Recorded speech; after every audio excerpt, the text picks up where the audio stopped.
विविध भारती।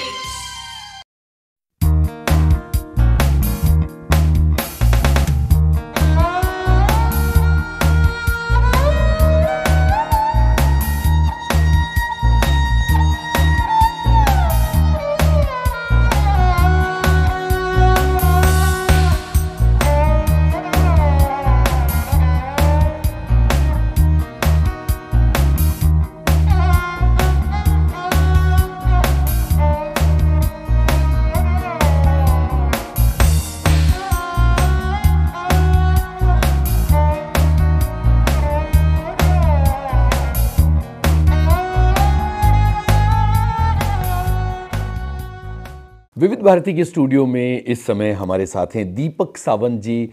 और दीपक सावंत जी को आप जानते हैं फिल्म उद्योग के एक बहुत ही मशहूर मेकअप आर्टिस्ट के तौर पर। उन्होंने बहुत नामचीन सितारों के साथ बतौर मेकअप आर्टिस्ट काम किया है, लेकिन जिस सितारे के साथ उनका नाम सबसे ज़्यादा जुड़ा हुआ है वो हैं सदी के महानायक अमिताभ बच्चन, जिनके साथ उन्होंने न जाने कितने दशकों तक काम किया है। ये सारी बातें हम जानने की कोशिश करेंगे। बहुत बहुत स्वागत करते हैं दीपक जी आपका हमारे स्टूडियोज़ में। Thank you very much. मैं आपका आभारी हूँ जो मुझे आपने इतनी बड़ी इज्जत दी, आपने अपने स्टूडियो में बुलाकर। ये प्रोग्राम मैं कई सालों से सुनता आ रहा था। अच्छा। लेकिन मुझे ऐसा ये नहीं था कि मेरी किस्मत भी पलट जाएगी और मैं एक दिन आपके स्टूडियो में आके इंटरव्यू दे सकूं। जी। सो आज मेरी वो इच्छा पूरी हुई और वो भी दिन मुझे याद आते हैं कि जब मैं रेडियो सुना करता था। क्या बात है। और इसलिए मैं तमाम आपके लोग हैं जिन्होंने मुझे बुलाया है, इसके लिए मैं उनका तहे दिल से आभारी हूँ। जी, अच्छा लगा। दीपक जी, लोग फिल्मी सितारों को जानते हैं, लेकिन उनके पीछे जो सपोर्ट स्टाफ है उनका नाम बहुत ज़्यादा नहीं होता। पर ये अलग बात है कि आपने बहुत नाम कमाया है और पूरी इंडस्ट्री में आप बिग बी अमिताभ बच्चन के मेकअप आर्टिस्ट के तौर पर तो जाने ही जाते हैं। तो क्यों ना आपकी इस यात्रा की शुरुआत की कहानी एकदम शुरुआत से करते हैं। अपने पिताजी के बारे में बताइए कि वो क्या किया करते थे और आपका बचपन मुंबई के किस इलाके में बीता है। मेरे पिताजी, उनका नाम है दत्ता सावंत करके। जी। दत्ता सावंत ये एक अच्छे मेकअप आर्टिस्ट और बड़े मेकअप आर्टिस्ट थे। अच्छा, तो ये कला आपको विरासत में मिली है इस तरह से? उन्होंने मुझे नहीं सिखाया। अच्छा। लेकिन मेरे एक गुरु है पंडित जुकर करके, फिल्म इंडस्ट्री के बहुत बड़े मेकअप आर्टिस्ट। बड़े मेकअप आर्टिस्ट। तो मैं भाग्यशाली हूँ उन लोगों के साथ। फिर पिताजी ने भी थोड़ा बहुत मुझे ज्ञान दिया था।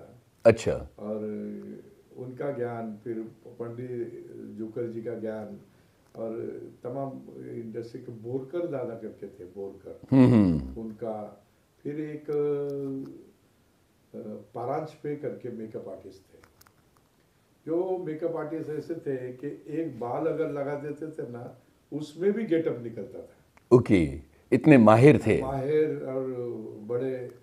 तो एक दिन मुझे उनके साथ काम करने का मौका मिला, एक दिन सिर्फ। हाँ, सिर्फ उनमें एक थोड़ी सी तकलीफ ये थी कि उनको पीने की आदत थी और उसमें वो ज़्यादातर काम कर न पाए।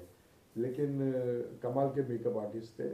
तो मैं भाग्यशाली हूँ उन तमाम लोगों का, और मतलब मैं भाग्यशाली हूँ उन लोगों के साथ मुझे काम करने का मौका मिला। बिल्कुल। और बचपन की कहानी क्या है? पिताजी तो मेकअप आर्टिस्ट थे, पर वो चाहते थे कि आप मेकअप आर्टिस्ट बने या वो जोर देते थे कि भैया पढ़ाई करो? नहीं, हमारी हालत बहुत ख़राब थे। जी। कहाँ रहते थे आप? हम रहते थे बांद्रा में रहते थे। और प्रॉब्लम ऐसा था कि पिताजी जिस कंपनी में काम करते थे, जैसे फिल्मालय है, जैसे देवानंद जी की कंपनी थी उसमें, तो पुराने ज़माने में क्या होते थे, पर्सनल मेकअप आर्टिस्ट नहीं हुआ करते थे। पुराने ज़माने में कंपनी का मेकअप आर्टिस्ट हुआ करता था, नौकरी हुआ करती थी। नौकरी हुआ करती थी जी। तो हमारे पिताजी भी नौकरी करते थे। और जब उनकी पिक्चरें खत्म होती थी जी। तो इनको निकाल दिया जाता था। हाँ। अब उनके पास जब काम नहीं है तो घर कैसे चलाएंगे? बिल्कुल। तो घर चलाने के लिए पैसे की जरूरत है। तो फिर ऐसे प्रॉब्लम आते थे कि घर में कहीं फाके मारने पड़ते थे, पैसा नहीं होता था। ओह। और इसमें नॉर्मली हम लोगों को पिताजी ने गांव पे ही रखा।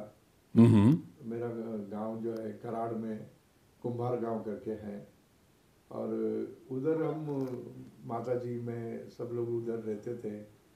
अब पिताजी यहाँ से पैसे नहीं भेजते थे तो गांव वाले तंग करते थे, तो खाने को नहीं देते थे, फिर तकलीफ देते थे, कुछ भी बोल देते थे। नेचुरली अभी उनको पैसे नहीं मिलेंगे तो वो भी बोलेंगे। तो ऐसे हालात में मुझे थोड़ा सा ये लगा कि नहीं, अपने को बम्बई जाना चाहिए। किस उम्र में आप बम्बई आ गए थे? मैं समझ लीजिए 11 साल का था तब मैं बम्बई आया। गांव तो बड़ा खूबसूरत, कराड़ का जो इलाका है हाँ, कोंकण का, बहुत बहुत ही खूबसूरत है, खूबसूरत। लेकिन प्रॉब्लम ऐसा था, पेट खूबसूरत नहीं था। जी। पेट पेट में प्रॉब्लम हो जाती थी, बिल्कुल। तो उसके लिए कुछ ना कुछ करने की ये थी। जी। तो सबसे पहले मैंने क्या किया था, एक इलेक्ट्रिक कंपनी थी, वो इलेक्ट्रिक कंपनी में मैंने सोचा कि चलो इसमें काम कर लेते हैं। तब ऐसा कोई ये नहीं था कि मुझे यहाँ काम करना है वहाँ काम करना, कुछ नहीं था। तो मैंने बोला 2 पैसा मिले और मैं अपने घर को दे दूँ। लेकिन ऐसा हुआ वहाँ के जो कंपनी में मुझे 30 रुपये पगार देते थे वो लोग। ये किस जमाने की बात है? ये समझ लीजिए 1965 के आसपास। जी। 65-70 इसके। तो 30 रुपया देते थे और 25 रुपये मुझे खाने का देना पड़ता था। तो कुछ बचता नहीं था। तो 5 रुपये बचता था। जी। तो 5 रुपये में क्या करेंगे? फिर हम लोग दूसरा कुछ काम करके ये करके थोड़ा पैसा जमा करते थे और थोड़ा गांव में भेज देते थे, और फिर अपने लिए कोई पैसा बचता नहीं था। तो मेरे कलीग्स थे, वो थोड़ा बोला कि अपन एक काम करते, अपन चोरी करते। अरे। तो हमने बोला कि यार हम तो करेंगे नहीं जिंदगी में, हमने तय किया है मर जाएंगे लेकिन हम चोरी, झूठ, बेईमानी जिंदगी में कभी करेंगे नहीं। तो उस दिन से लेके आज तक हमने कभी किसी के साथ मतलब झूठ, चोरी, बेईमानी कभी की नहीं, और आगे भी नहीं करेंगे मरते दम तक। जी। तो इस तरह बचपन में इलेक्ट्रिक कंपनी में नौकरी करते रहे और साथियों ने कहा कि चोरी करते हैं, आपने उससे इनकार कर दिया। फिर उन्होंने मुझे एक आइडिया दिया जी। कि भाई मैं फ्यूज निकालूंगा वहाँ, आपके पास वो फ्यूज लाइट गई है तो नेचुरली बोलने के लिए आएगा वो आदमी, तो आप लगा देना। फिर मैंने सोचा कि ठीक है भाई। तब हमको एक फ्यूज लगाने के 2 रुपये मिलते थे। जी। तो फिर वो लोग आते थे, 2-4 फ्यूज निकाल देता था वो आते थे हमारे पास, हम जाते थे। जाने के बाद हम देखते थे वो तीसरे माले चौथे माले पे रहते थे वो लोग। फिर मैं देखता था कि बेईमानी का पैसा डाले, वो फ्यूज तो उधर पड़ा था, मैं खाली उठा के लगाना था, मुझे कुछ करना तो था नहीं। तो फिर मैं क्या करता था, 4-5 दफे में उसके घर जाता था, ऊपर जाता था, थोड़ा खोलता था, फिर नीचे आता था, फिर थोड़ा ये करता था, फिर ऊपर जाता था, मेहनत करके। फिर मैं उसको बोलता था कि अगर लाइट आई तो बता देना। वो फ्यूज निकाल के मैं लगा देता था, फ्यूज पे लाइट आ जाती थी। तो वो ऊपर से बोल देता था लाइट आ गई आ गई आ गई। वो 2 रुपया हमको देते थे, उसमें से 1 रुपया उसको देते थे, 1 रुपया हम रखते थे। बड़ी मेहनत से, लेकिन बेईमानी से नहीं करते थे। हम ये बोलते थे हम इतनी मेहनत लगाने को तो अभी 2 मिनट है, 1 मिनट का भी काम नहीं था, वो उठा के लगा सकता था, लेकिन मेहनत करके फिर आपका ये करते। तो मुझे कभी कभी याद आता है, तो मैं एक नेपा नगर एक गांव है, वहाँ से रोड जाती है, तो वहाँ लोग लूटते तो क्या बोलते मालूम है, लोग खूब मारते, पैसे भी लेते और मारते बहुत है। तो हम बोलते भैया तुम मारता क्यों है? वो पैसे तो दे दिए, सब कुछ दे दिया, तो मारता क्यों है? बोला नहीं नहीं मैं मेहनत का खाता हूँ। तो तो ऐसा है, लेकिन मैं ऐसा नहीं करता था, मैं ऐसे मेहनत करके वो काम करता था जी। और अपनी ज़िंदगी के लिए, थोड़ा घर के लिए बचाता था, कोशिश करता था कि घर को कभी दिक्कत ना हो। उन संघर्ष भरे दिनों में सिनेमा की क्या जगह थी आपकी ज़िंदगी में? ज़िंदगी में पिताजी को देखने के बाद और ये सब होने के बाद, जब उनको काम नहीं मिलता था, तब मैं सोचता था कि ये लाइन जो है वो एकदम अच्छी लाइन नहीं है, बकवास लाइन है, इसमें नहीं जाना चाहिए। मेरा ये था पक्का इरादा था जी कि ये लाइन में नहीं जाएंगे, हम कुछ भी इधर बाहर कर लेंगे, जी जी जी। तो उधर नहीं जाएंगे। फिर ये करते करते हमको थोड़ा सा किसी ने बोला, एक एक चाय बोलने के लिए एक आदमी की ज़रूरत है। चाय बोलने के लिए कहीं कुछ काम सर? ऑफिस में ओके। किधर चाय बोलने के लिए आदमी थी। तो मैंने उसको पूछा पगार कितना देंगे सर? तो उन्होंने बोला 45 रुपीज़ देंगे। ज़्यादा थे पैसे थोड़े? सर इससे तो 15-20 रुपये ज़्यादा हो गया। तो मैंने ओके कर दिया। ओके करने के बाद मुझे ये लगा कि ये तो मैंने ओके कर दिया है। अब उनका ऑफिस था 2 माले पे और चाय वाला 4 बिल्डिंग के आगे था। तो दिन में 50-100 ग्राहक तो आते ही थे उनके पास। तो बार बार मेरे को उतरना पड़ता था, जाना पड़ता था, बोलना पड़ता था, वापस आना पड़ता था, फिर बोलना पड़ता था, फिर तो काफ़ी भाग दौड़ था, तकलीफदायक था। तो फिर मैंने एक आइडिया किया। आइडिया क्या किया, एक मिरर लेके आया और जो लाइट आती है तो मैंने मिरर को वो चाय वाले को मार देता था। अच्छा, आईना चमका देते थे चमका देता इशारा था। करने के लिए? तो चाय वाला मुझे देख लेता था, तो फिर वो मैं बोल देता था 3 चाय भेजना। हाँ, उंगली का इशारा 3 4 5। तो वो भेज देता था। तो वहाँ के मैनेजर को मालूम पड़ा कि ये जाता नहीं है, इधर ही बैठा रहता है और चाय बराबर आती है। मतलब चाय एक ज़्यादा भी नहीं आती, एक कम भी नहीं आती। तो फिर मुझे लिया, उन्होंने बिठाया सामने। तुम जाते नहीं, चाय कैसे आती? तो हमने बोला भाई आपका काम हो रहा है ना, आपका के लिए आपका काम नहीं होता जी। तो बात अलग थी कि भाई हमारा काम नहीं हुआ है, ये तो आपका काम हो रहा है, आप क्यों मुझे से पूछ रहे हैं? नहीं तो तुमको नौकरी से निकाल देंगे हम। अब बोला ये तो बहुत बड़ी बात हो गई। तो हमने बोला सर क्या है, मैं थोड़ा दिमागी, थोड़ा सा ये तेज हूँ और मैं इनोवेटिव पर्सन हूँ। मुझे इनोवेशन करना बहुत अच्छा लगता है, नए नए तौर तरीके खोजते हैं। तो मैंने देखा कि मैं 50 दफ़े जा रहा हूँ, 50 दफ़े आ रहा हूँ, तो मैं अपनी टाइम को और काम को और मेहनत को कैसे कम मेहनत में अच्छा काम करूँ। सो मैंने ये सोचा और मैंने उसको मारा। उसने चाय भेजी तो उतने में वो उधर से वो मालिक आ रहे थे। तो उन्होंने मैनेजर ने बोला कि भाई ये काम करो, तुमको यहाँ से हम निकाल रहे हैं। अरे मैंने बोला यार मैंने कौन सा गुनाह किया, मैंने तुम्हारे लिए अच्छा काम किया, अच्छा बोला, हमने बताया, तो आप मेरे को काम से निकाल रहे हो? तो बोले नहीं उसके लिए नहीं निकाल रहे आपको। अब आपने हमको गुर सिखाया है, अब वो काम हम करेंगे। अरे वो काम हम करेंगे, हम ही आईना चमका लेंगे। तो नहीं, तो आप एक काम करो। तो उनका गोडाउन कीपर है ना, वो गांव चला गया 2-3 महीने के लिए। तो बोले आज के बाद आप गोडाउन कीपर बनोगे। ओके, और तनख्वाह बढ़ गई कि नहीं? बचा था, तो गोडाउन कीपर बनाया, उधर बनाया उन्होंने। तो मैंने बोला चलो ठीक है, हमको तो काम करने से मतलब है, किधर भी काम करें। सो मैंने ओके किया है। तो उन्होंने सामने से बोला आपकी तनख्वाह 57 रुपीज़ की, 57 रुपया और बढ़ गए? हाँ बढ़ गए, 12 रुपए बढ़ गए। हाँ लेकिन ईमानदारी से बढ़ी है।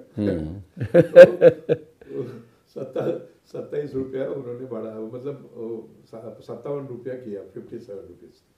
तो हमने बोला ठीक है चलो। तो अब मेरा काम क्या? तो बोले ये जितना मटेरियल है वो चालन में होगा वो देने का। हमने बोला ठीक है, बेंड है, टी है, एल्बो है, ये है, वो है, पाइप है, ठीक है। तो हम देते थे। और हम उस जमाने में माहिम में रहते थे और मस्जिद बंदर में उधर नागदेवी स्ट्रीट करके है, उधर काम करते थे। तो आने में और जाने में हमको ट्रेन से आना पड़ता था, ट्रेन से जाना पड़ता था। तो पास निकालने के लिए, पास के उस जमाने में 12 रुपये थे। वो 12 रुपये के लिए फिर मैंने सोचा कि एक दो दफे मुझे पकड़ लिया उन्होंने। तो 12 24 25 36 रुपये तो यही चला गया। बिना टिकट पकड़ा गया आप। अब घर में क्या देंगे? बराबर। फिर हमने सोचा कि मम्मी है ना, 2 रोटी एक पेपर में लपेट के दे देती थी। उस जमाने में 1.5 रुपया किलो तेल था। 1.5 रुपया किलो तेल था जी। वो 1.5 रुपया किलो तेल डालने के लिए मम्मी के पास पैसा नहीं था। हमारे पास ही नहीं था तो मम्मी के पास क्या कर सकते। तो वो सूखी रोटियां देती थी। अब सूखी रोटियां होती थी क्या, वो हाथ में जैसे पकड़ते थे टुकड़े टुकड़े टुकड़े नीचे गिर जाते थे। और राउंड राउंड करके वो गोल रखते थे तो वो टूट के गिरती नहीं थी नीचे। फिर मैंने क्या किया कि एक होटल से एक सब्जी मंगाई। तो एक सब्जी का 1 रुपया था, एक सब्जी प्लेट का। तो हमने सोचा 30 दिन करेंगे तो 30 रुपया चला जाएगा। अगर उसमें से 30 रुपया चला गया, 12 रुपये पास का चला गया, 40-45 रुपया ये चला गया, तो मेरे पास बचा क्या है? मैं घर कैसे चलाऊंगा? फिर मैंने ये सोचा, तो वो जो सब्जी मंगाना मैंने बंद कर दिया। 2 दिन मंगाई थी मैंने, बंद कर दी। और 1 गिलास पानी मंगाता था, मैं डुबो के खाता था। अरे बाप रे, रोटी पानी में डुबो के खाते थे ताकि वो गिरे नहीं। उफ, हे भगवान। ऐसे चलता रहा। तो मेहनत करनी है। फिर मैंने ये किया, अब चलो ये 30 रुपये तो मैंने बचा दिया, वो 12 रुपये कैसे बचाएंगे ट्रेन वाले? तो फिर मैंने मैं तो इनोवेशन करता रहता था। तो मैंने क्या किया कि मैंने बोला चलो ठीक है, अंदर जाऊंगा तो पकड़ा जाऊंगा और स्ट्रेट जाऊंगा तो मुझे टीसी पकड़ लेगा। फिर मैंने क्या किया, उसमें एक आइडिया किया। आइडिया ये किया कि 2 ट्रेन के डब्बों के बीच में एक वो आता है ये पकड़ने का, वो उनका जंक्शन। वो जब ट्रेन शुरू होती थी मैं जंक्शन में खड़ा हो जाता। अरे बाप रे, इतना खतरनाक काम। और माहिम आता था तो उतरता था। अब सीधे मैं उसमें से जाऊंगा तो पकड़ेंगे वो। तो फिर उधर क्या, वो बाजू में सलियां लगी रहती थी ऐसे 7-8 फुट की ऐसे, और ऊपर से वो नुकीला वो रहता था। तो हमने बोला कि इतना ऊंचा कूद के तो जा नहीं सकता हूँ, वहां से भी जा नहीं सकता हूँ। तो फिर मैंने क्या किया, तार मंगाया। तो 3 फुट पे 3 फुट पे 3 फुट पे ऐसे तार लगा दिए ताकि वो सीढ़ी जैसा बन जाए। एक पाँव उस पे रखा, एक पाँव उस पे रखा, फिर उल्टा होके फिर उससे पाँव रख के वापस आ गया नीचे। तरीके अपनाए अपने। तो तरीका अपना लिया, तरीके से मैं महीनों महीनों चलता गया। और रात को वो हमारी एक स्कूल थी, सुस्वागतम नाइट स्कूल थी, वो मैं मिस नहीं करता था। मैं वो स्कूल में जाने के लिए फिर यहाँ से सीधा जाता स्कूल में, 11-12 बजे 11 बजे छूटता था, फिर घर जाता था, फिर खाना खा के फिर वैसे ये करके।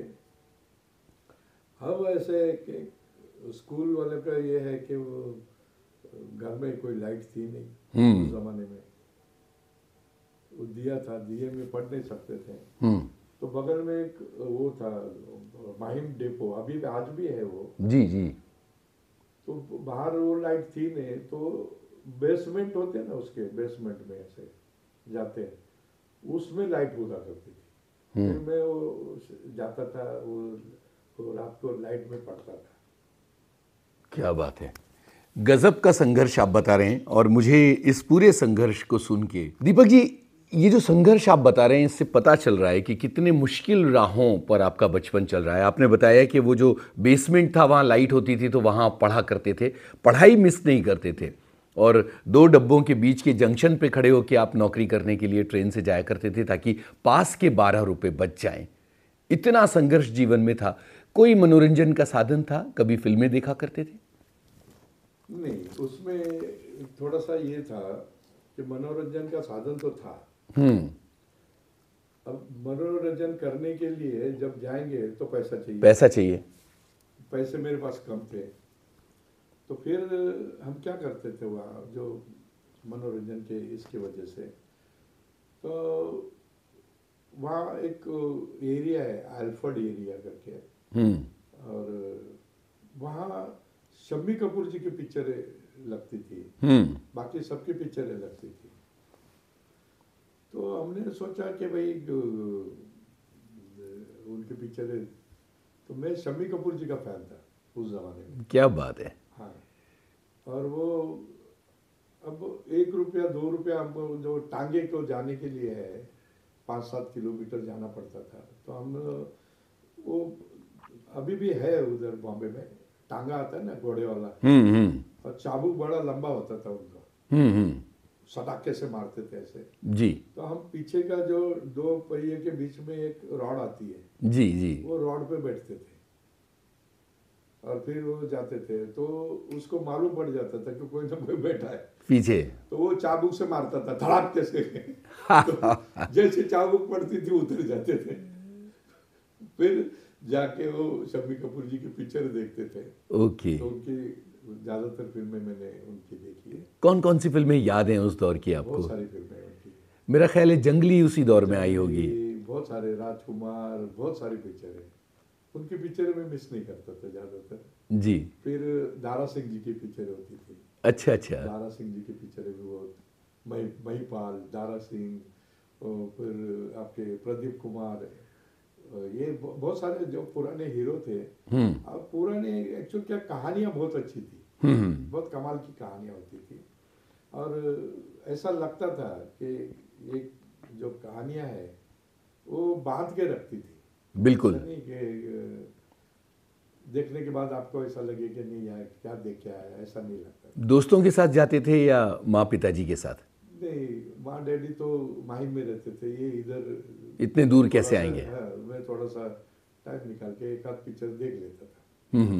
अब ये आते तो हम जब ये नौकरी से शाम को छूटते थे तो कभी कभी एक आध दिन चले जाते थे पिक्चर देखने के लिए।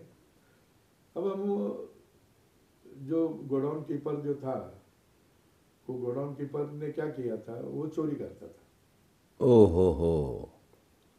वो अपना उसके जो पीतल के सामान है ना, पीतल का सामान, ये वो बॉल कॉक्स, ये वो बेच देता था। तो एक चोर मेरे पास आता था उधर, और वो जो चोर आता था वो मुझे बहुत परेशान कर देता था। अरे वो देता है, तुम दो ना, उसने दिया तो तुम्हारी दे, क्या फर्क पड़ता है, कौन गिनता है इधर, कौन ये करता है, ऐसा बहुत मेरे को परेशान करता था। तो फिर मैंने थोड़ा दिन सुना, फिर मैंने उसको उठाया ऐसा, और उठा के गोडाउन के बाहर फेंक दिया उसको। अरे बाप रे। गोडाउन के बाद जैसे फेंका मैंने, वो भागा गया सेठ के पास। सेठ को वो जानता था, सेठ हमारे थे नारायण गणेश परांज पे, बहुत ही सज्जन ग्रस्त, बहुत ही सज्जन आदमी, और वो उनकी कंपनी थी NG परांजपे एंड कंपनी, उसमें मैं काम करता था। जी जी। तो फेंकने के बाद वो चला गया उधर, और मेरे खिलाफ उसने बहुत कुछ बोल दिया कि दीपक ने ऐसा किया, दीपक ने वैसा किया, दीपक ने ये किया, मारा मेरे को, ये किया। बुलाया मुझे कि तुमने ऐसा ऐसा किया है, तो तुम्हारे साथ क्या कर रहा है। तो हमने बोला कि देखिए, मैं झूठ बोलता नहीं, मैं गलत काम करता नहीं, आपको जो सही लगे वो निर्णय ले लीजिए। तो उन्होंने बोला हाँ तो बताओ क्या किया है। तो मैंने बोला देखो ये पहले वाला आपका आदमी चोरी करता था, उससे मुझे कोई लेना देना नहीं, सही बात है। ये मुझे मांगता है, ये करता है, ये करता है, मैंने उसको उठा के फेंक दिया। हाँ हाँ अब मेरी गलती है, फेंक दिया या मारा, हाँ। तो आप मुझे निकाल सकते हो, आप आपको जो सजा देनी है दे सकते हैं। तो उन्होंने कहा कि नहीं, हम तुमको यहाँ से निकाल देंगे। ओ, हम बोला बहुत अच्छी बात है यार, मतलब अच्छा काम करने का सिला आप अगर दे रहे हैं तो अच्छी बात है। तो बोले तुम आ जाओ, उसको बाहर भेज दिया, वो जो चोर था उसको बाहर भेज दिया। और फिर उन्होंने कहा कि दीपक मुझे जो आदमी चाहिए था वो मुझे मिल गया। तो मैं कुछ समझा नहीं, ऐसे क्यों बोल रहे हैं। तो बोले तुम एक काम करो, मेरी दूसरी कंपनी है, फैक्ट्री है मेरी जो डोंबिवली में है, उसका नाम है प्रसन्न मेटालिक्स प्राइवेट लिमिटेड, डोंबिवली में। तो मैं तुमको बॉम्बे का रिप्रेजेंटेटिव अपॉइंट करता हूँ। अरे बाप रे, ये तो बहुत बड़ी तरक्की थी। उन्होंने दिया। फिर मेरे को उन्होंने बोला कि भाई तुम एक काम करो, उधर माल बनता है वो तुमको यहाँ बेचने का है, यहाँ फैक्ट्री को लगने वाला सामान यहाँ से तुमको वहाँ भेजना है, ट्रक में, इसमें उसमें। ये रात दिन का मुझे काम शुरू हो गया। तो मुझे डोंबिवली भी जाना पड़ता था, इधर मस्जिद बंदर भी रहना पड़ता था, ऐसे करके फिर माहिम जाना पड़ता था। ऐसा करके मैंने किया और मेरा पगार उन्होंने 160 रुपये किया। जी, बहुत बड़ी बढ़ोतरी हो गई अब। ऐसे ऐसे करके तो मैं करता रहा ये काम सब। तो मुझे साल में मेरे को तो तीन दफे तो जॉन्डिस हो जाती थी। जॉन्डिस इसलिए होती थी कि रात दिन में काम करता था। मैंने काम के लिए कभी तब भी नहीं था, मैं कभी वो नहीं किया और आज भी नहीं करता। तो मैं काम मेरे लिए फर्स्ट है, काम मेरे लिए सब कुछ है, तो मैं काम करता था। और फिर हमने ये किया, तो उनका काम करते करते फिर उन्होंने फैक्ट्री पूना शिफ्ट की। पूना शिफ्ट करने के बाद मेरे पास काम नहीं था। तो उन्होंने बोला कि तुम पूना आ जाओ। तो मैंने बोला इतनी फैमिली लेके मैं कहाँ पूना आऊँगा, तो मैं नहीं आता हूँ सर, आप जाने दीजिए।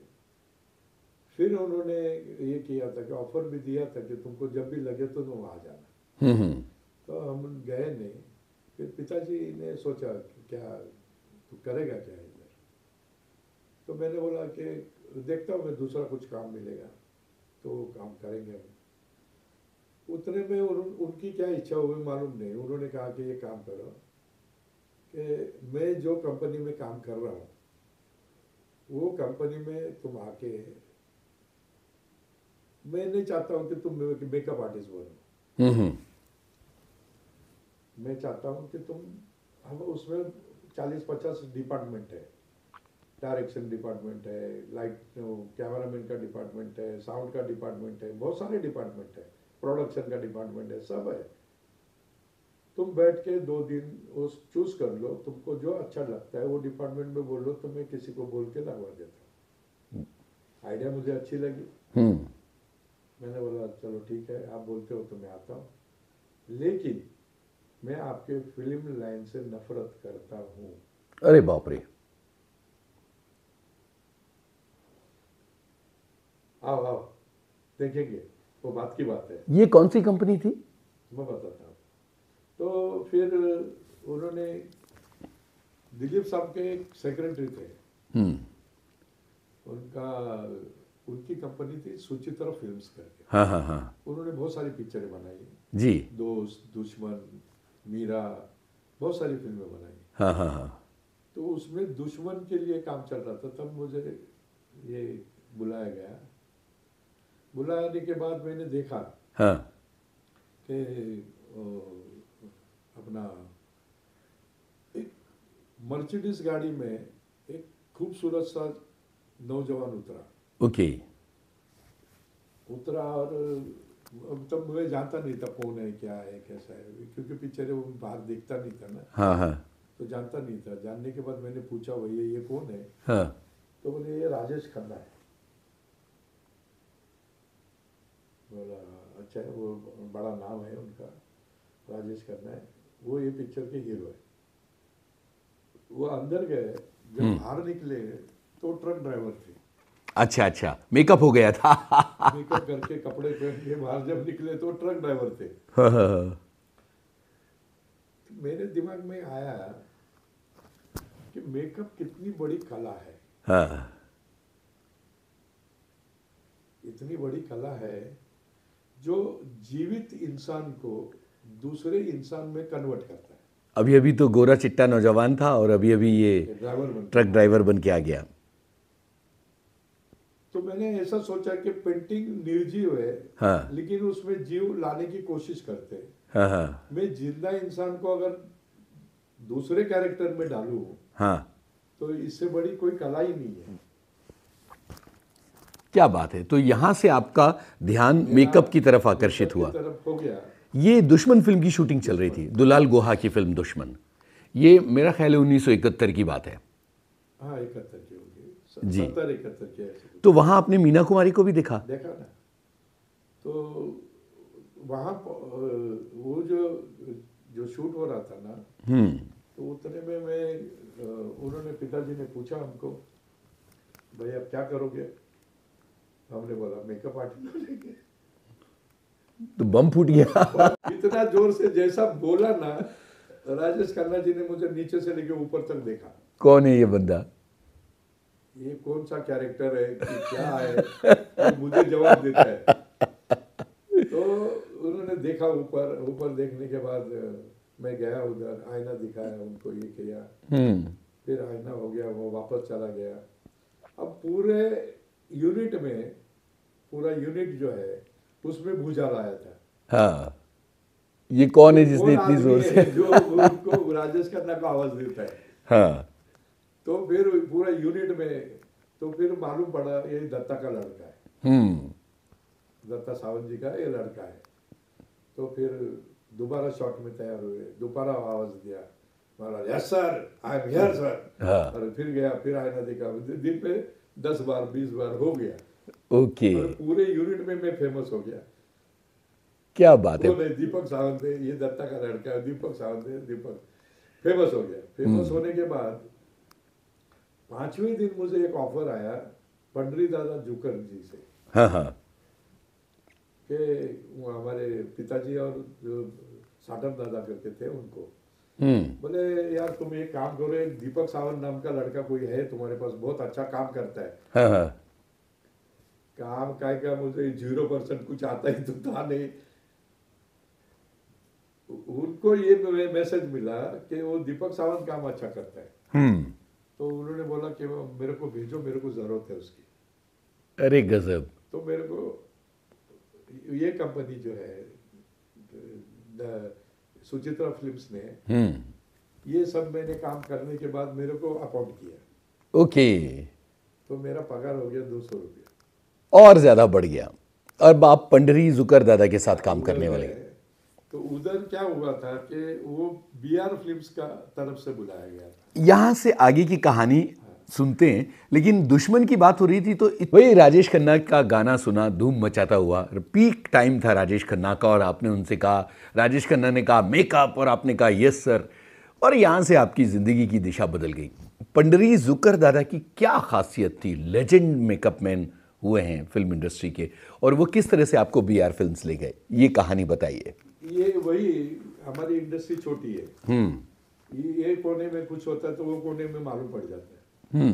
तो उधर मैंने कुछ ये किया था ना, आवाज दिया था, ये किया था, पॉपुलर हो गया था मैं इधर, ये सुचित्रा फिल्म्स में। तो वो उनको भी मालूम पड़ा था, दूसरे लोगों को भी मालूम पड़ा था, तो उन्होंने बोला था कि बुलाओ। तो मैं गया उधर पंडित दादा से मिलने के लिए।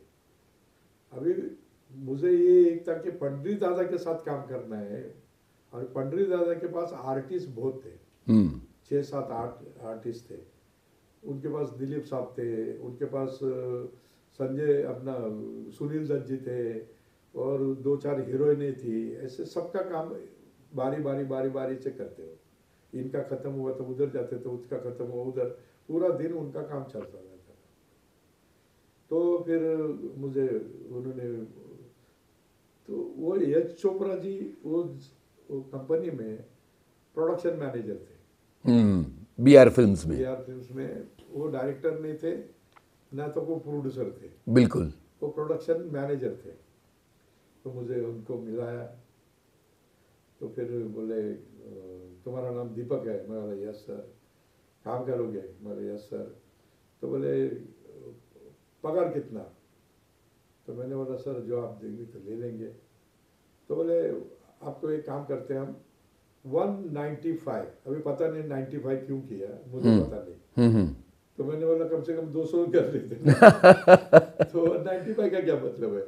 तो बोले 195 खाना तुम लेके आने का और ट्रैवलिंग तुम्हारा। अब मुझे जरूरत थी तो मैंने बोला यस सर। मैंने ओके किया। वो करते, ओके करने के बाद अभी उनकी शूटिंग खत्म हुई थी, इनकी शुरू होने वाली थी। तो फिर मैं यहाँ आया, सामान विमान देखा, लगाया, ये किया। किस फिल्म की शूटिंग शुरू हो रही थी? बीआर फिल्म्स फिल्म की थी। ओ हो, ये मेरा ख्याल है दिलीप कुमार थे। दिलीप साहब, फिर आपके वो शर्मिला टैगोर, बिंदु, ये लोग थे उसमें। तो दास्तान में दिलीप साहब थे। तो अभी नेचुरली ये पंडित दादा मेकअप करेंगे, हमको तो संभालना था, आईना ही दिखाना था, बिल्कुल, उधर भी वही करना था जी। सो मैंने वो स्टाइल इधर भी अपना लिया। अच्छा, यस सर, ओके। तो वो भी बोले कि कौन है ये? तो फिर मैंने क्या किया कि उनके ड्राइवर को पकड़ा, हाँ दिलीप साहब के ड्राइवर को पकड़ा, हाँ हाँ और मैंने पूछा दिलीप साहब लाइक क्या करते, पसंद क्या करते? हाँ हाँ हाँ। तो बोले दीपक जी, एक दिलीप साहब सफेद को पसंद करते। हाँ, सफेद रंग। हाँ। तो हमने क्या किया है कि हमने वो प्रोडक्शन वालों को बुलाया। तो ये यश जी के असिस्टेंट थे प्रोडक्शन वाला, उसको बुलाया मैंने। मैंने बोला देखो मेरे को 3-4 टॉवेल चाहिए और 2 मेरे को बेडशीट चाहिए, और ये सब मेरे को मुझे नहीं चाहिए, ये दिलीप साहब को चाहिए। तो इतना हमको ला के देना। फिर मैंने क्या किया है कि ड्रेसिंग टेबल जो था ना, वो ऐसे ही पीला नीला ऐसा था, तो पूरे ड्रेसिंग टेबल पे मैंने एक वाइट टॉवेल डाल दिया। रौनक आ गई एकदम। उसके बाद में चेयर पे 2 टॉवेल डाल दिए, एक नीचे और एक ऊपर, ऐसे। ये भी सफेद सफेद। उसके बाद में बाथरूम में जो छोटे छोटे टॉवेल है 2-3 जगह पे मैंने वो लगा दिए। और जो सोफा था, सोफे को बेडशीट डाल दिया सफेद। क्या बात है। सब ये डालने के बाद दिलीप साहब आए। देखा दिलीप साहब ने ये वो सब देखने के बाद, ये कौन है, किसने किया है ये? तो बुलाओ प्रोडक्शन वाले को। तो बोले ये दीपक ने शायद किया, ये मंगाया था दीपक ने, तो बुलाओ दीपक को। तो गया, प्रोडक्शन वालों को भी बुलाया, इधर आओ। आज के बाद कपड़े दीपक लेगा, सीन दीपक लेगा, तो सब कुछ दीपक। मेरे कमरे में कुछ बाहर का कोई आदमी आना नहीं चाहिए, सारी जिम्मेदारी आपकी हो गई। और मैं रूम में रहता था, दिलीप साहब रहते थे। तो दिल जीत लिया आपने दिलीप साहब का। तो थोड़ा मैं दिमागी थोड़ा तेज था करके हो गया वो। क्या बात है। तो उन्होंने ये किया, ऐसा करते उन्होंने ये किया। फिर थोड़े दिन के बाद उन्होंने ऐसा ये किया कि भाई देखो दीपक, ये पंडरी है ना, वो आता नहीं है, वो ये हीरोइन के पास जाता है, वो हीरोइन के पास जाता है, ये हीरो के पास जाता है, मेरे तब देखता है तक नहीं है। मैंने बोला सर मैं हूँ ना, तो ऐसे ही मजाक में बोल दिया मैंने। तो बोले दीपक एक काम करते हैं, तुमको मेकअप आता है? मैंने बोला सर आता है, लेकिन कभी मौका नहीं मिला। तो बोले अच्छा ठीक है। तो ये मेकअप में कहाँ सीखता था मैं आपको बताता हूँ अभी। वो पिक्चर में भी मैं क्या करता था, जूनियर आर्टिस्ट होते थे ना, जूनियर आर्टिस्ट, वो सुबह 5 बजे 6 बजे जाके मैं उनको मेकअप करता था। अरे गजब। लेडीज को जेंट्स को मेकअप करता था। फिर इधर भी ये दास्तान में सुबह जल्दी आता था मैं, उनका इनको 5-6 बजे बुलाते थे ना, तो वो आने तक, ये हीरो आने तक मैं दो चार मेकअप कर देता था। वो उनके लिए भी अच्छा था कि यार हमको मदद करता है, लेकिन मैं मदद नहीं करता था, मैं उधर सीखता था। क्या बात है। हाँ। तो इधर आने के बाद जब पंडरी दादा आते थे मेकअप के लिए, तो जब मेकअप लगाना शुरू करते थे तो हमको क्या बोलते थे, जाओ जरा टॉवेल लेके आओ। तो टॉवेल लेके आया तो फिर दूसरी शेडिंग करनी है, तब बोलते थे जरा टिश्यू पेपर लेके आओ। उनको उनका एक ये था कि इसको बताना नहीं है, और हमको था कि सीखना है। फिर हमने क्या किया है कि वो पूरी की पूरी बैग उठा के बाजू में रखी, कमरे के बाहर रख दिया, बाहर रख दिया। जैसे उन्होंने बोला टिश्यू लेके आओ, मैंने टिश्यू डाला, टिश्यू अंदर दे दिया। अंदर देते ही उनको समझ में नहीं आया कि कैसे उसको बाहर भेजूं। फिर करना पड़ा तो मैंने देखा कि इधर शेडिंग किया है, उधर इन्होंने बेस लगाया है, ओके, इन्होंने पप रूज लगाया है, आईब्रोज किया है, ये किया वो किया, सब देखा। देखने के बाद फिर मैं रात को जाके उस पर रिसर्च करता था। ओके, रिसर्च ये करता था कि उन्होंने ये कलर किया है, 665F किया है, तो 665D क्यों नहीं किया, ओके, या 626D क्यों नहीं किया। तो इसके ऊपर रिसर्च करता था मैं, और उसके ऊपर फिर रिसर्च करके मैं अपना एक कलर निकालता था।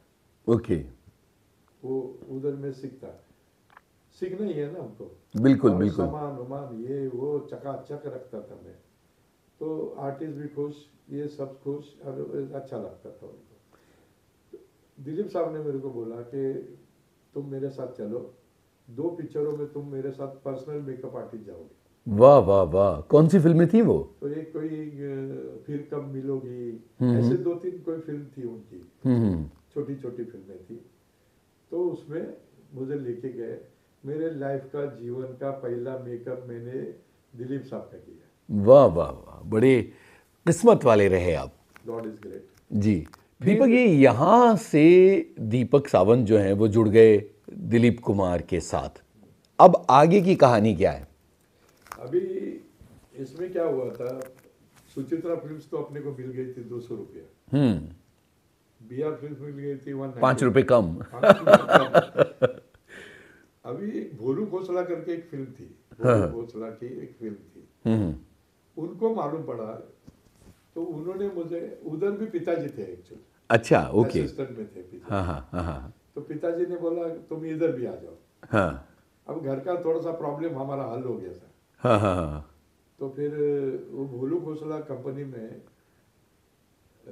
वो हमको रखा। हाँ, उन्होंने बोला कि आप आ जाइए।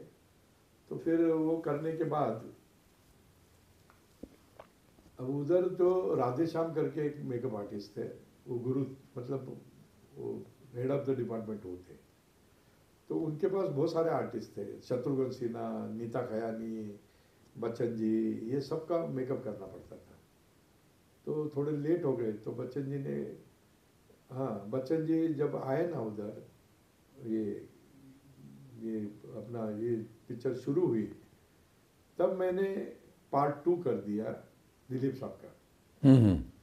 दिलीप साहब को जो मैं करता था रूम में, वो सारी चीजें मैंने अमित जी के लिए कर दी। मतलब सब कुछ सफेद। मैं वो स्टूडियो में कर दिया, ओके, रूम नंबर 8 में। आपको ये नहीं लगा ये तो कोई नया आर्टिस्ट है, कौन? अमिताभ बच्चन? मेरे लिए तो वो है, मैं जहाँ काम कर रहा हूँ हाँ। वो खूबसूरत होना चाहिए। क्या बात है, अच्छा क्या होना बात है, चाहिए। क्या बात है। मैंने वो नहीं सोचा था कि नया है, जूना है, ये है, कुछ नहीं। जी, मैं और अच्छा कैसे काम करूँ, अच्छा से अच्छा कैसे काम करूँ, और उस वो करते हैं ऐसे, उन्होंने ये किया। कौन सी फिल्म बन रही थी ये रास्ते का पत्थर करके एक बार। ओके, और फिर वो हमने वो किया, तो ये अमित जी आए, अमित जी ने दरवाजा खोला, देखा, सब कुछ सफेद। सब सब सफेद सफेद सफेद सफेद सफेद सफेद देख के हाँ। फिर अंदर इंटर किया। वाह। तो एवरी डे जब भी आते थे वो ऐसे ही 5 मिनट दरवाजे पे रुकते थे, सब मुआयना करते थे, फिर अंदर आते थे। क्या बात है। तो हमारे लिए तो अच्छा है भाई।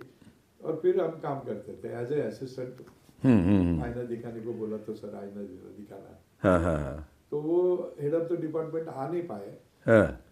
तो फिर उन्होंने हमको पूछा आप मेकअप करते हो क्या? मैंने बोला सर करता तो हूँ लेकिन रिस्पेक्ट है sir, head of the department को मुझे देना पड़ता है। हेड ऑफ द डिपार्टमेंट अगर बोले तो मैं करूँगा सर। तो उनकी इजाज़त ली गई। हाँ, तो उनको बुलाया गया, उनको पूछा गया और अभी जी ने डायरेक्ट पूछा कि आपके पास अगर टाइम नहीं है तो दीपक से कराऊं क्या मैं? तो उन्होंने बोला नहीं ठीक है करा लीजिए। मैंने किया, मेकअप कंप्लीट हो गया। कंप्लीट होने के बाद वो बोलने लग गए कि इतना अच्छा मेकअप करते हो और तुम पीछे रहते हो। तो हमने बोला कि सर रिस्पेक्ट बड़ी होती है। हाँ, तो क्योंकि respect जिसके के अंडर हिसाब में से काम कर रहे हैं जी। करना पड़ता है। तो बोले ठीक है। फिर हमने उनका मेकअप ये किया, फिर संभाला भी मैंने ये किया। तो एक दिन वो ड्राइवर साहब होते हैं नागेश करके, नागेश शेट्टी, वो आया मेरे पास और बोले तब मेरे ख्याल से जया जी और ये उनका शादी होने वाली थी। जी जी। तो साहब नेचुरली अभी गाड़ी में तो बोलेंगे ना कौन अच्छा है क्या है, कौन अच्छा करता है ये करता है। नागेश ने मेरे को बोला यार इतना अच्छा आर्टिस्ट है, पर्सनल के लिए उनको बोलो। तो मैंने उनका स्वभाव देखा था, बच्चन जी का, बहुत अच्छे इंसान, बहुत काम में लगन में, अपना काम लगन से करते थे। हर चीज़ को वैसा नहीं है कि कोई सीन एक दफ़े नहीं पढ़ते थे, कम से कम 10-15 बार पढ़ते थे। उसको पढ़ के रिवाइज करते थे, रिवाइज करके फिर शॉट देते थे। तो उनका फर्स्ट शॉट ओके होता था, क्यों? क्योंकि वो इतना मेहनत करके फिर वो शॉट देते थे। तो ये मुझे भी ये लगा कि ये आर्टिस्ट जो है एक ना एक दिन बहुत बड़ा कलाकार बनेंगे। और ठीक है, बने तो ठीक है, नहीं बने तो भी ठीक है, लेकिन अभी अपने पास काम है, मिल रहा है तो क्यों नहीं करें। तो हमने उनको बोला कि भाई ऐसा ऐसा है, मेरी इच्छा है कि आपके साथ काम करें। तो बोले, उन्होंने सामने से बोला कि भाई दीपक, मेरी इच्छा भी थी लेकिन मैं बोल नहीं पाया, लेकिन आपने बोल दिया तो हम दोनों मिलकर साथ में काम करेंगे। इस तरह आप बन गए अमिताभ बच्चन के पर्सनल मेकअप आर्टिस्ट, और वो भी तब जब जंजीर नहीं आई है और वो संघर्ष चल रहा है उनका। चल रहा था, अच्छा, चल रही थी जी। तो फिर हमने थोड़ा जंजीर में भी ये किया, थोड़ा ये किया। थोड़े दिन के बाद जंजीर का भी हमने काम किया, फिर ये भी काम किया। दोनों काम करने के बाद फिर उनके सेक्रेटरी का हुआ आया कि आपकी पिक्चरें चलती नहीं है तो मेकअप आर्टिस्ट मत रखना। सेक्रेटरी बोले और ये तो करना पड़ेगा ना। तो उन्होंने कहा कि भाई ठीक है। तो मुझे अमित जी ने बोला कि दीपक ऐसा ऐसा है, मैं रखूँगा तो आप ही को रखूँगा, आपके सिवा किसी को रखूँगा नहीं। लेकिन अभी फ़िलहाल हम थोड़ा सा ये करते हैं। हमने बोला मेरे को ऐसा कोई फ़र्क नहीं पड़ता, क्योंकि मेरे पास सुचित्रा फिल्म्स है, मेरे पास BR फिल्म्स है, मेरे पास ये कंपनी है। तो 500-600 रुपये तो वैसे ही मिलता है मुझे। तो मुझे कोई फ़र्क नहीं पड़ता है, आप अपना करिए। तो वो करने के बाद जंजीर हिट हो गई। हिट होने के बाद उनको निकाल दिया उन्होंने, फिर मुझे बुलाया। क्या बात है। बोले कि तुमको मैंने प्रॉमिस किया था कि एज एन मेकअप आर्टिस्ट मैं आपको रखूँगा। तो मैंने बोला वो तो आपने याद रखा, ये सबसे बड़ी बात है। क्या बात है। तो उन्होंने वहाँ से शुरू किया, फिर मेरे को घर लेके गए। अच्छा। तब मेरे ख्याल से शादी हो चुकी थी इनकी। हाँ, तो ये प्रतीक्षा। नहीं, प्रतीक्षा नहीं, ये कोई लोखंड वाला, लाकड़ा वाला करके कोई बंगलो था। अच्छा। उधर जया जी ये थे। फिर मुझे लेके गए, फिर जया जी से बोला, जया जोर से, तो आए जया जी। तो उनको बोला कि ये दीपक सावंत है, आज से मेरा मेकअप आर्टिस्ट है। फिर जया जी ने बोला आपको पसंद है ना, तो ठीक है। फिर मैं उधर से निकल गया, फिर वो लोग ये हो गया, और उस टाइम से फिर मैं काम किया उनका। क्या बात है। जंजीर जब बन रही थी और आप जंजीर की मेकअप टीम में थे, तो क्या आपको लग रहा था कि ये फिल्म बहुत बड़ी हिट होने वाली है? ऐसा कुछ नहीं था, बाकी सब फिल्में बनती वैसी फिल्म बन रही थी। जी। लेकिन कई लोग बोलते हैं, अभी मुझे ये यकीन नहीं है, लेकिन ऐसे बोलते हैं कि कई कई लोगों के स्टार्स मिलते हैं, कि कोई कोई इंसान किसी के साथ काम करता है तो डूब जाता है, कोई इंसान काम करता है तो ऊंचाई पे पहुंच जाते हैं। कई कई औरतें होती है, आदमी होता है, औरत अच्छी है लेकिन आदमी से शादी करने के बाद डूब गई, और कई औरतें उनके साथ आई इसलिए वो पनप गए, वो बड़े हो गए, मल्टी मिलियनर्स हो गए, ये हो गए। तो ये मुझे ऐसा लगता है वो स्टार्स का खेल है। अच्छा। अब दोनों के स्टार्स अगर मिलते हैं तो करिश्मा कुछ और होता है। जी।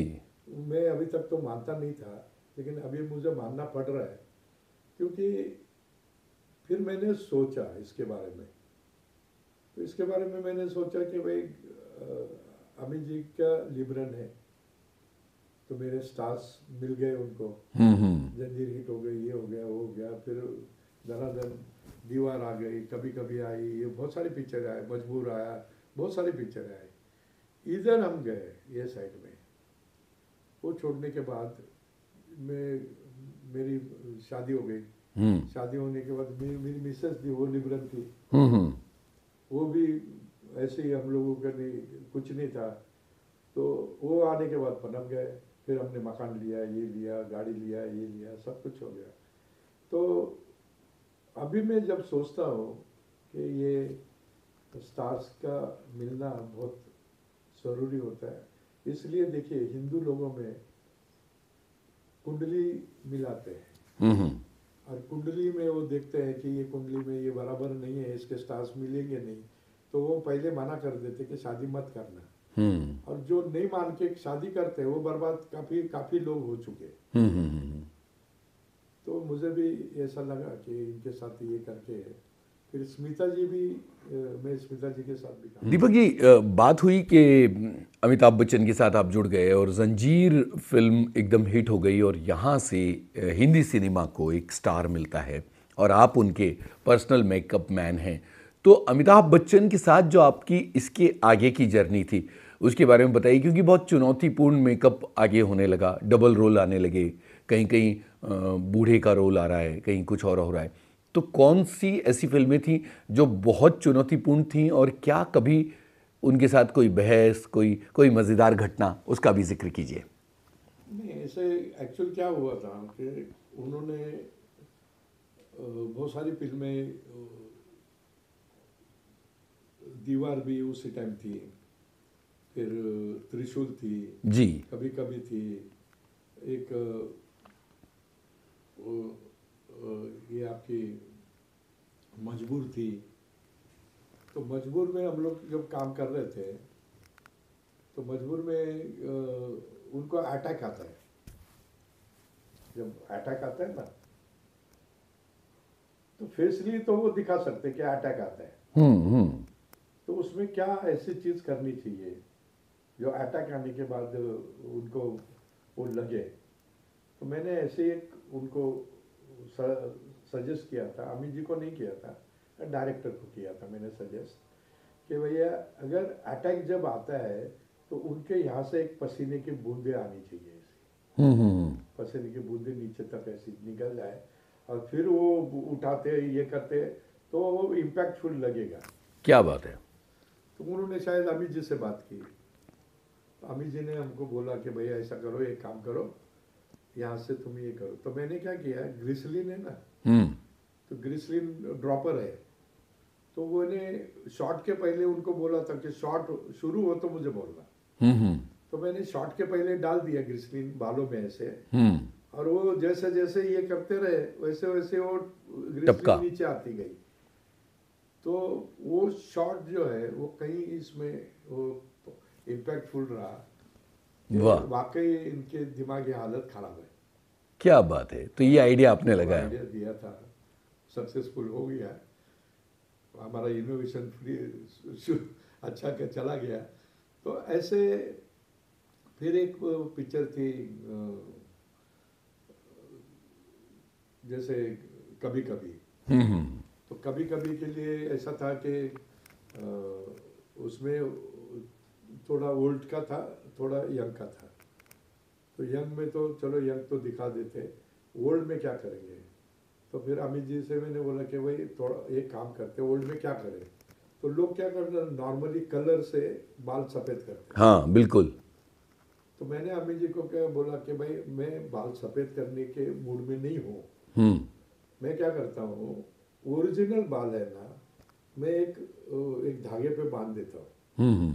और ऐसे बाल ऊपर करके उसके अंदर धागे में वो मैं गम से चिपका देता हूँ। तो वो जो छोड़ देंगे ना, और आपके ऊपर से बाल आएंगे तो वो लगेगा ये रियल आपके सफेद white बाल है। hair है, सफेद बाल है। हम्म। तो ओरिजिनल वाइट हेयर दिखेंगे। हम्म। ऐसे में ये लगाने को तो कलर लगा सकता हूँ, लेकिन उसका इम्पैक्टफुल आएगा नहीं। तो बीच में और साइड, दोनों साइड में मैंने लगा दिया, और बहुत काम कर गया वो, अच्छा क्या काम बात किया। है, क्या बात है। और वो ओल्ड में ओल्ड दिखने लगे हैं। तो ओल्ड में मैंने क्या किया, अंडर आई मैंने मेकअप नहीं किया उनको, अंडर आई छोड़ दिया। जब यंग में होता तो अंडर आई भर देता था मैं, तो उसमें डिफरेंसेस दिखते थे वो। क्या बात है। और वो दोनों कैरेक्टर अलग अलग दिखते थे। तो अलग अलग स्टाइल आपने अलग अलग फिल्मों के लिए अपनाई। बहुत सारी फिल्मों में है। डबल रोल वाली फिल्मों के लिए किस तरह का, डबल जैसे रोल महान या ये देश प्रेमी। देश प्रेमी भी ऐसे ही था। जी। देश आखिरी प्रेमी में, रास्ता। हाँ, फिर उसमें क्या था, वीग आने की वजह से थोड़ा सा चेंज हो जाता था, हाँ। वर्ड चेंज हो जाता था। ये ओरिजिनल में दो कैरेक्टर थे कभी कभी के, ओरिजिनल है। हाँ समझ बाल गया। भी ओरिजिनल है, ये सब ओरिजिनल है, लग रहे ओल्ड है, और लग रहे यंग है। उसमें क्या वीग आने या आने से थोड़ा सा चेंज हो जाता है, वो सिनेरियो चेंज हो जाता है, वो अलग दिखते हैं। तो नेचुरली ओल्ड के हिसाब से फिर मैं मेकअप ऐसे ही किया, और यंग के हिसाब से यंग मेकअप किया। तो ऐसे कैरेक्टर के हिसाब से, तो मेरा मानना ऐसा है कि सिर्फ मेरा मेकअप ही बहुत बड़ी बात नहीं है। मैं इसके लिए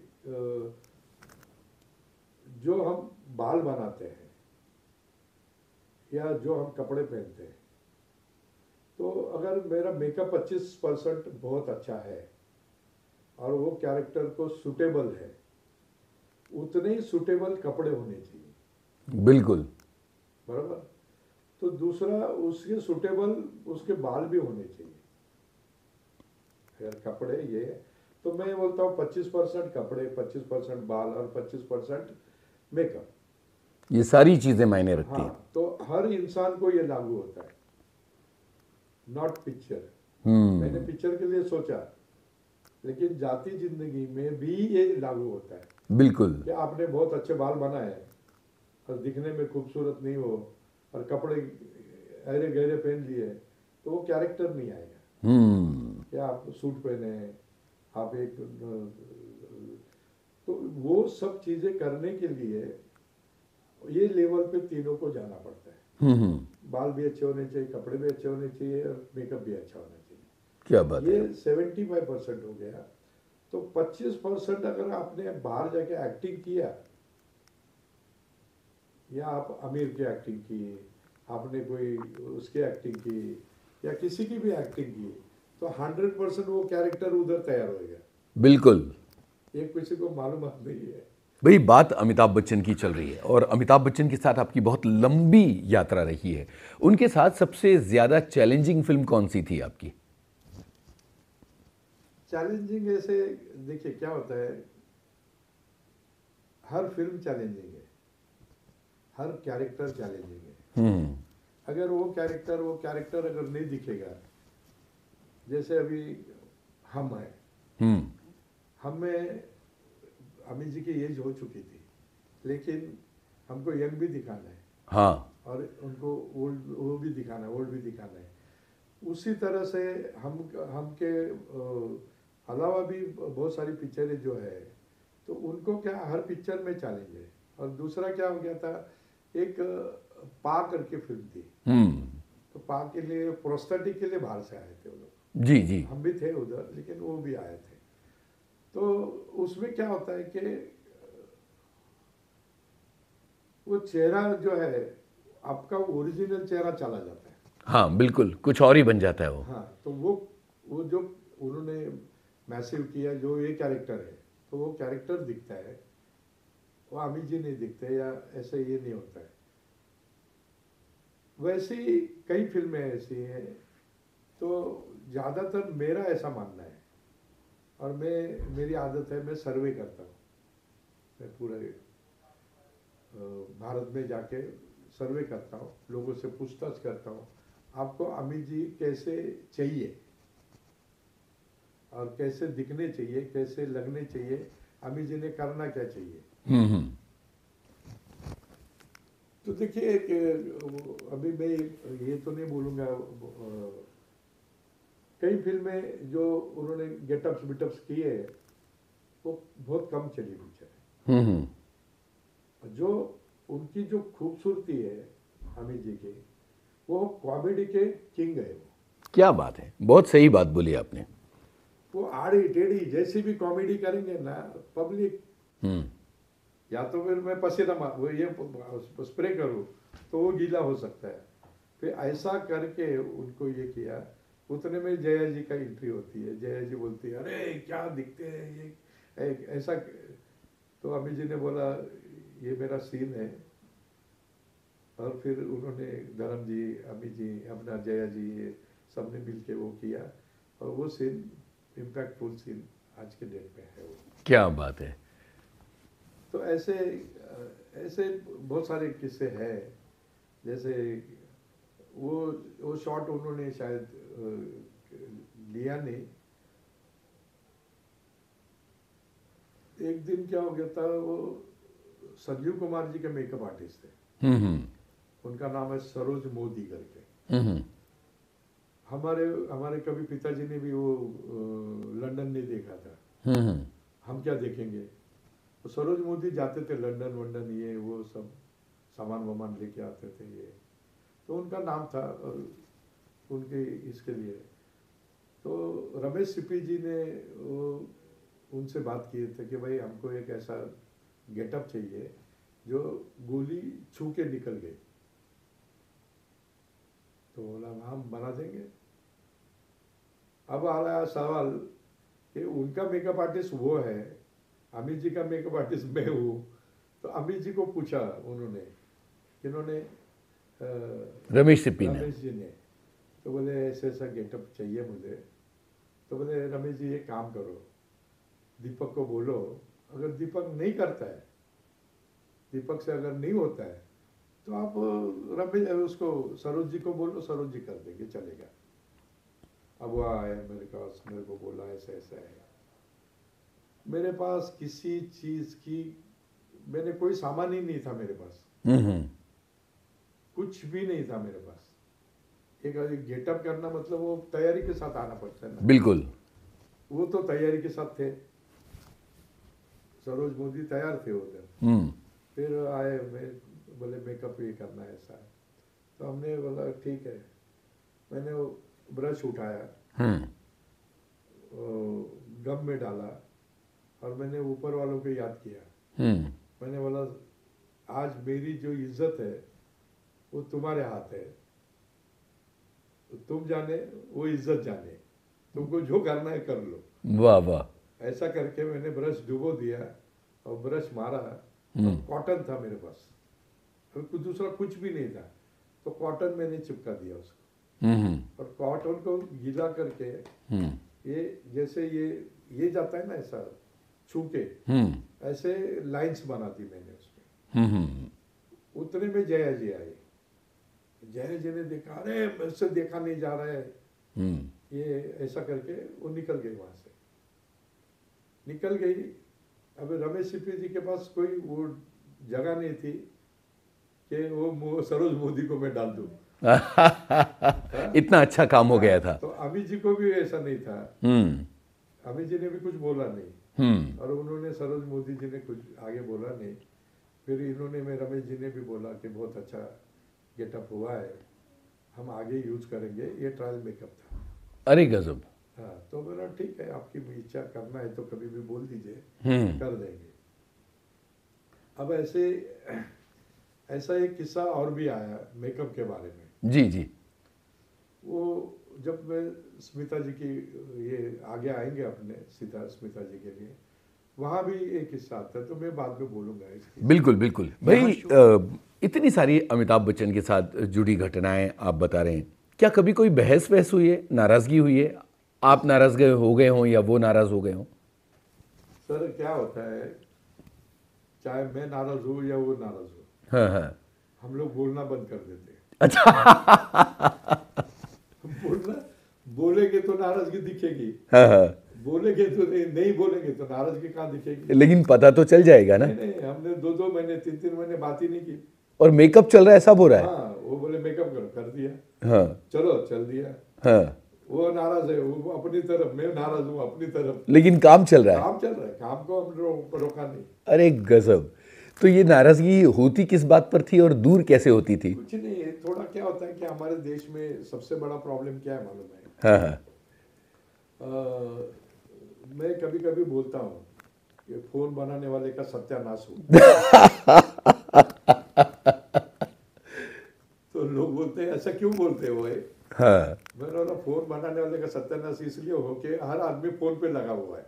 हाँ, तो हमारे देश में ऐसी एक आदत है चुगली की, गलत चीजें एक दूसरे को बोलने की, एक दूसरे के लिए बुराई करने की, ये बहुत बड़ी गंदी आदत है जी। तो तभी मैं सोचता हूँ कि फोन बनाने वाले का सत्यानाश ना हो। क्यों? क्योंकि ये सारे फोन में लग गए, इसलिए दूसरे की जो बुराई करनी थी वो बंद हो गई। उसका टाइम ही नहीं है लोगों के पास। 30% 40% बुराई बंद हो गई। बराबर जी। तो फोन का 2 फायदे हो गए, एक तो बुराई से बच गए, और दूसरा ये कि भाई अभी आपको जितना चाहिए उतना तो यूज करते ही हो। बिल्कुल। तो चलता रहता तो गलत फहमियाँ हो जाती थी, मतलब बीच बीच हो में। जाती थी, लेकिन अभी हम लोग बोलते नहीं थे, तो चुपचाप अपना ये करते थे। लेकिन अभी क्या होता है, हर इंसान, मैं भी हूँ, मुझे भी 4 दफे कोई बोलेगा कि इन्होंने, आपने ऐसा किया, तो मैं थोड़ा सा रहूंगा आपके प्रति। अब मुझे किसी ने बोला नहीं तो मैं आपके प्रति नहीं रहूंगा ना। तो लोग क्या होता है कि बुराई करना, एक दूसरे की चुगली करना, ये होता रहता है। तो शायद हो सकता है किसी ने की होगी, उससे अपने को। और मैंने एक अपनी जिंदगी में एक वो रखा है,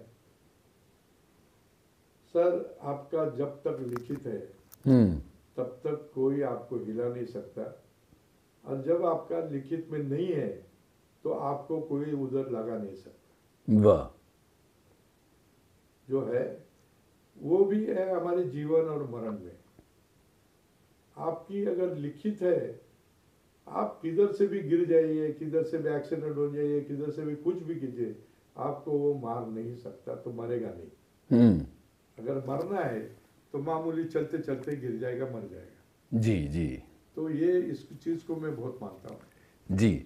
अमिताभ बच्चन की बातें हो रही हैं और आप बता रहे हैं कि किस तरह से कभी कभी बातचीत बंद भी हुई। वो तो बहुत हंसी मजाक वाले इंसान माने जाते हैं, शरारती माने जाते हैं, सेट पर भी कई बार वो शरारतें करते रहे हैं। तो आपके साथ कुछ बदमाशी की उन्होंने? बहुत करते हैं।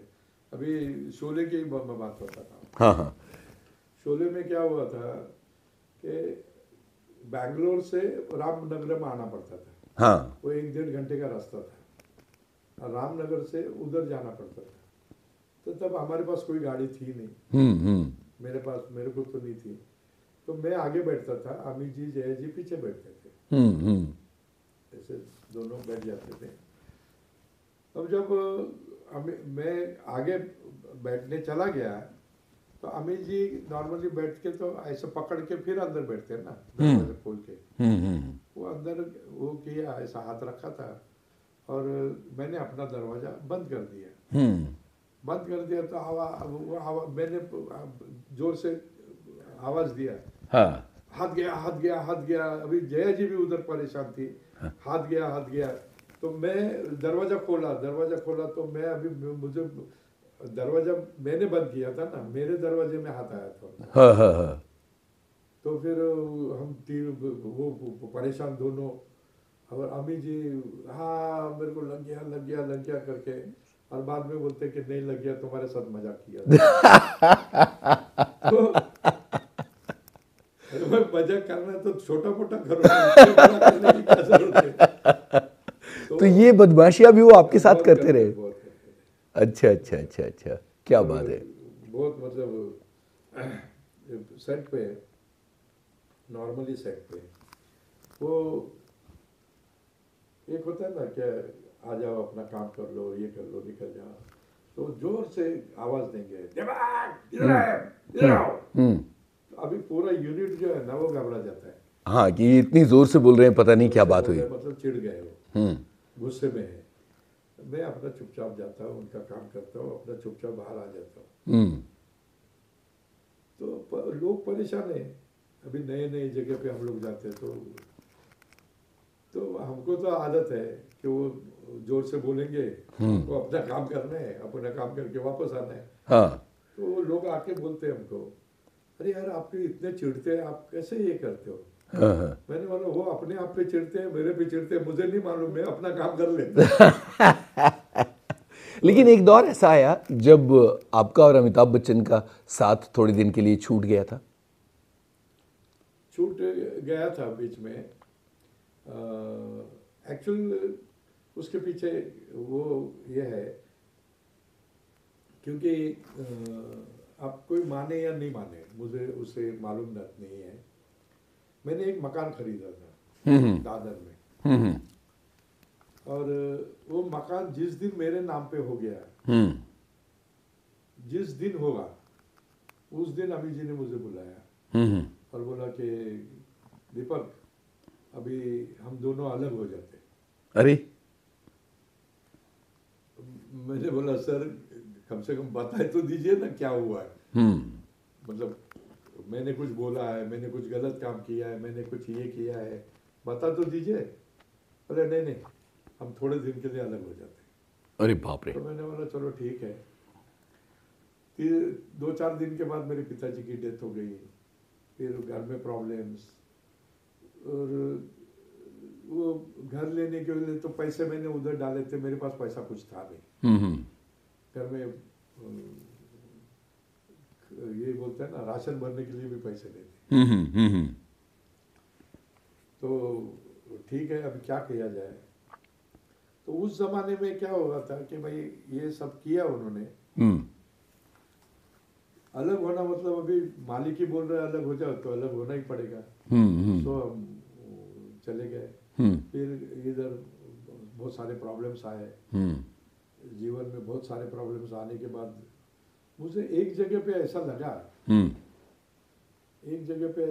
कि यार ये जिंदगी अच्छी नहीं है, इसको खत्म कर दे। अरे बाप रे।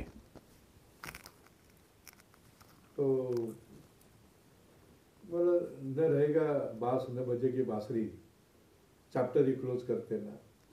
फिर वो मैं सोचता था नहीं यार मेरे भाई है, बहन है, माँ है, पिताजी नहीं थे, फिर मिसेस है, ये सब लोगों को कौन देखेगा, कौन ये करेगा।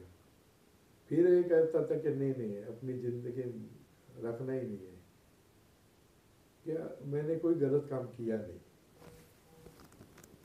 और गलत करता तो मैं मान लेता था कि मैंने गलत काम किया है तो ये उसकी सजा है। तो मैं दादर में रेलवे ट्रैक पे खड़ा हो गया। अरे बाप रे।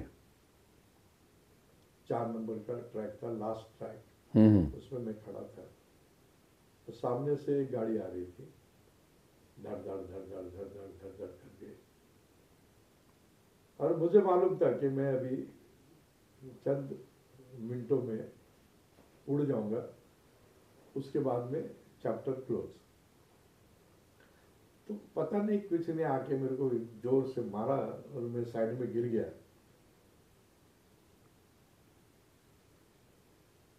उसने उठाया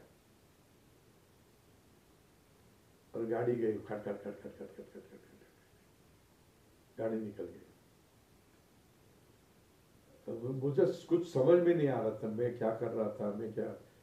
तो मैंने ऐसा देखा है कि कोई आदमी मरना चाहता है या मरने जाता है तो उसकी बुद्धि भ्रष्ट हो जाती है, बिल्कुल के लोग मरते। बिल्कुल। तो वो उसने उठाया और मुझे पूरा झिझोड़ दिया उसने, बुज़दिल है, कायर है, तो ये है, मरना चाहता है, ये करना चाहता है, वो है,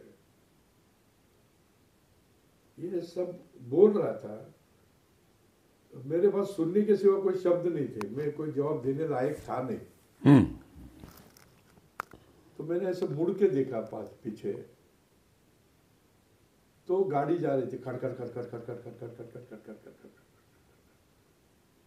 वो गाड़ी जा रही थी और मैं मुड़ के देखा, वो आदमी नहीं था वहां।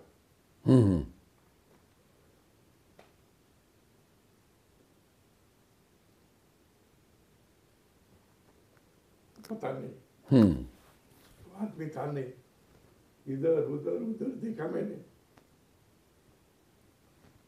अरे गायब कहाँ हो गया। ये कैसा चमत्कार है। हाँ, और कोई चलो कि कोई शेड है या कोई गाड़ी है उसके पीछे चला गया, वो ये से चला गया, ओपन लैंड है, गया किधर। अरे इतना सेकंड, मतलब एक 5 सेकंड 10 सेकंड में कैसे गायब हो सकता है। तब मुझे ऐसा लगा कि नहीं, शायद ये ऊपर वाला होगा, इसी ने बचाया। घर गया और घर में मैंने बोल दिया, मैं झाड़ू मारूंगा किधर भी, मैं किधर भी कुछ भी करूंगा, लेकिन मैं गलत काम नहीं करूंगा जी। उतने में मुझे मिसेस ने बोला, मेरे तुम ये काम करो, बीआर फिल्म्स में जाओ।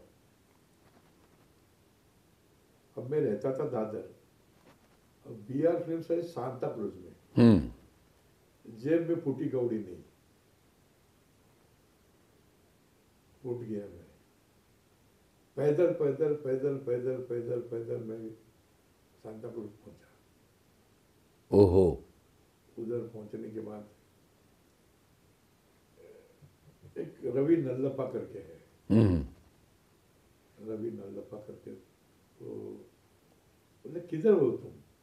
मैंने बोला नहीं, ऐसा है कि अमित जी के छोड़ने के बाद मैं ऐसा था, मैं आया हूँ कुछ काम के लिए। तो बोला एक काम करो, एक बिहार की पिक्चर शुरू हो रही है, राज बब्बर और ये, मैं बात करता हूँ। मैंने बोला ठीक है। फिर उसने उन्होंने बात की, तो राज बब्बर से मिले। राज बब्बर ने बोला मैं पर्सनल नहीं रखूंगा तुम किसी को, मैं ये काम करता हूँ, तुमको एक पिक्चर देता, तब वो पिक्चर तुम कर लो। अभी अंधा क्या मांगे, दो आंखें। तो फिर मैंने बोला चलो ठीक है, चलो पिक्चर देते, तो पिक्चर ही करते। वो पिक्चर उन्होंने मुझे दी, उसका नाम है भीगी पलके, जिसमें स्मिता पाटिल जी थी। जी।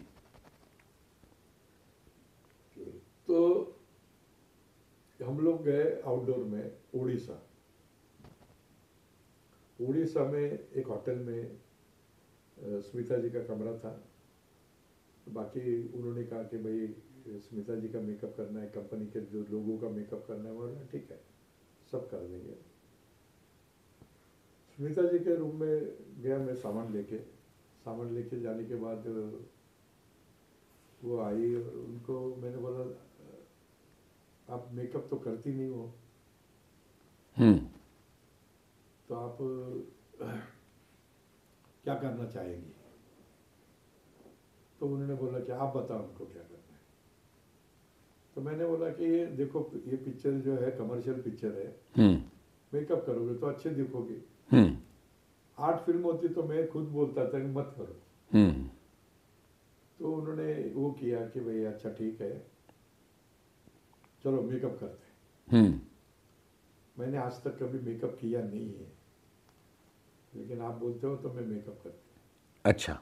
अब वो रूम में देखो तो डिम लाइट है, उसमें मेकअप हो ही नहीं सकता है। तो मैंने बोला देखता हूँ मैं। तो बाथरूम में एक ट्यूबलाइट चल रही थी, ट्यूबलाइट जल रही थी।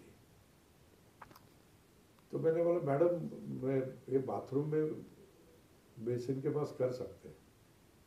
हाँ हाँ करो, वो बिंदास थे ऐसे, बहुत अच्छी लेडी, बहुत अच्छा उनका स्वभाव था। बोले करो करो।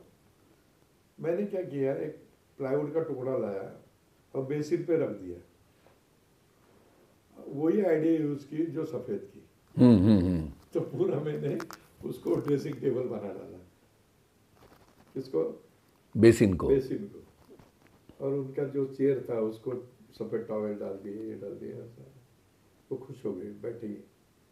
मेकअप किया मैंने, मेकअप करके जब हम सेट पे गए तो जब बड़ी लाइटें आ गई ना ये, तो हर आदमी, हर वर्कर, प्रोड्यूसर, ये डायरेक्टर, सब लोगों ने जाग जाके उनको बोला कि बहुत ही खूबसूरत लग रही हो आप। वाह वाह वाह। तो इतना बोलने के बाद एकदम ही वो एक्चुअल चौंक गई वो। अब मेरा उधर मेरी परीक्षा थी।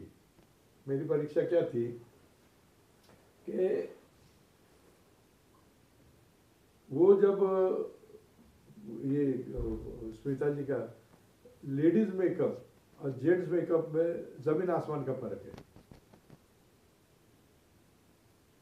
लेडीज मेकअप जेंट्स मेकअप में फर्क है।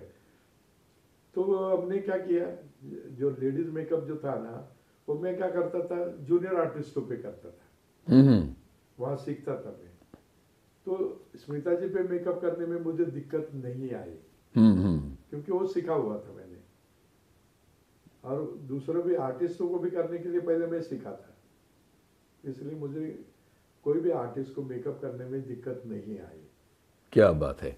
और इस तरह से स्मिता पाटिल का मेकअप आ आपने गया। भीगी पलकें फिल्म में किया। हाँ, फिर उनका ऑफर आया। फिर उन्होंने ये किया कि भाई 2-4 दिन के बाद बोले दीपक एक काम करते हैं, मेरे पास कमर्शियल पिक्चरें बहुत आ रही है,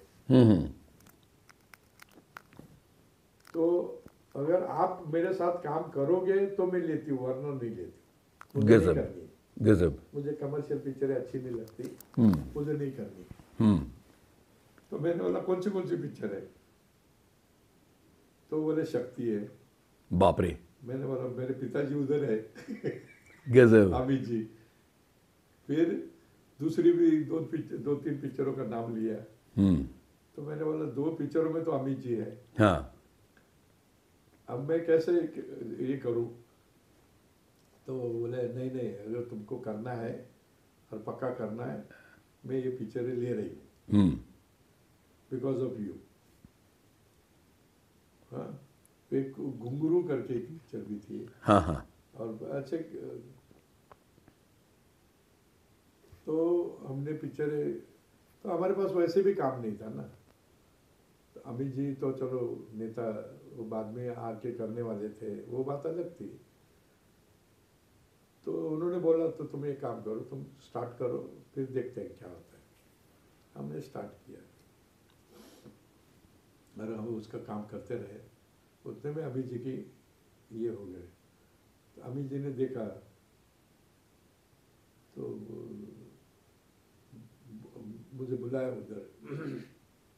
बुलाने के बाद हम लोग, मैंने बोला ऐसा ऐसा तो काम था नहीं, तो मैंने इनका काम ले लिया था, काम कर रहा हूँ।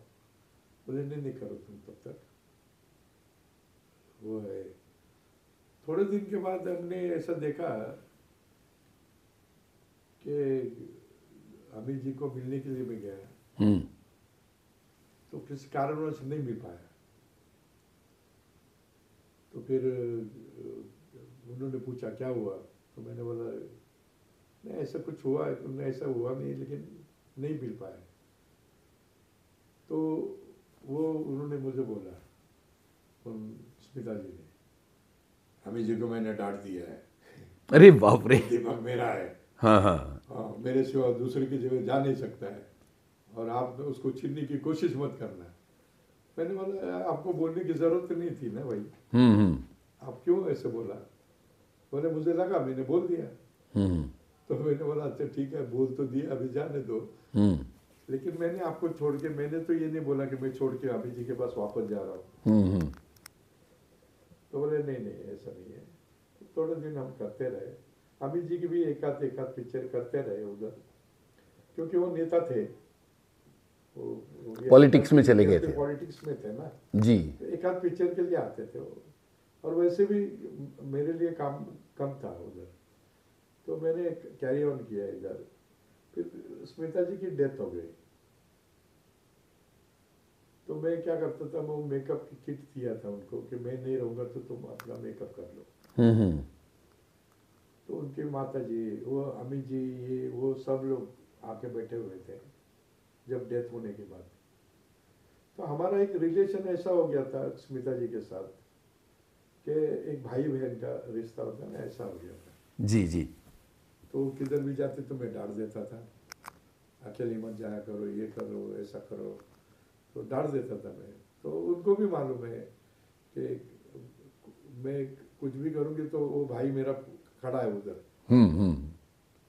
तो ऐसे करके ये करते। तो डेथ होने के बाद उनकी बहन शिकागो से आने वाली थी, शिकागो से इधर बॉम्बे आने में 2-3 दिन लग गए। तो वो बॉडी जो है वो उसमें रखते हैं, क्या बोलते हैं, बर्फ में। तो नायर हॉस्पिटल है शायद, उधर रखी हुई थी। तो मुझे किसी ने बोला कि ये लोग बॉडी के साथ छेड़छाड़ भी करते हैं। मैं भाई साहब वो 3 दिन, वो 4 दिन, मैं वो जो बॉडी रखी थी ना सब, वो बाहर बैठा रहा था। बाप रे। और किसी की बॉडी लेने जाते थे तो मैं साथ में जाता था, हम देखते थे, किसी को बाद में ताला लगा देते थे। वो ऐसा करते थे। और फिर चौथे दिन जब ये बॉडी लेके गए घर पे, घर पे लेने के बाद उनकी मम्मी आई एक वो मेकअप किट लेके, वो जो मैंने दी थी उनको। गजब। और वो किट लेके उन्होंने बोला कि दीपक, उसको सुहागन का मेकअप करना। अरे बाप रे, आखिरी समय पर जो सजाया जाता है वो नहीं, वो सजाया तो कुछ भी हो सकता है। सुहागन का तब होता है कि जब, मेरे ख्याल से उन्होंने शादी नहीं की थी, शादी नहीं हुई नहीं थी,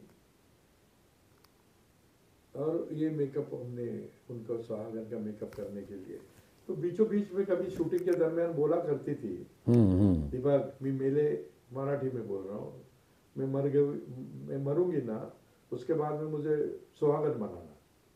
अरे बाप रे। तो हमको मजाक करती है ऐसे लगा, हम डांट देते थे, ऐसा मत बोला करो, ऐसा मत करो। तो वो उनको ये नहीं था, तब मैंने ये सोचा नहीं था कि ये आगे जाके मेरे ऊपर ये तकलीफ आने वाली है जी। तो फिर वो उन्होंने वो करके वो ये, फिर सुहागन का मेकअप मैंने कैसा किया मुझे याद नहीं है, लेकिन मैं कंटिन्यू रो रहा था और मेकअप हो गया था। तब दूरदर्शन था मेरे ख्याल से, जी, बाकी कोई चैनल नहीं थे। जी जी। तो दूरदर्शन ने वो कंटिन्यू उनको वो किया है, दादर तक लेके गए थे, और न जाने क्यों मालूम नहीं, वो बेहतरीन मेकअप हुआ था। बहुत कमाल का, बहुत अच्छा मेकअप हुआ था। तो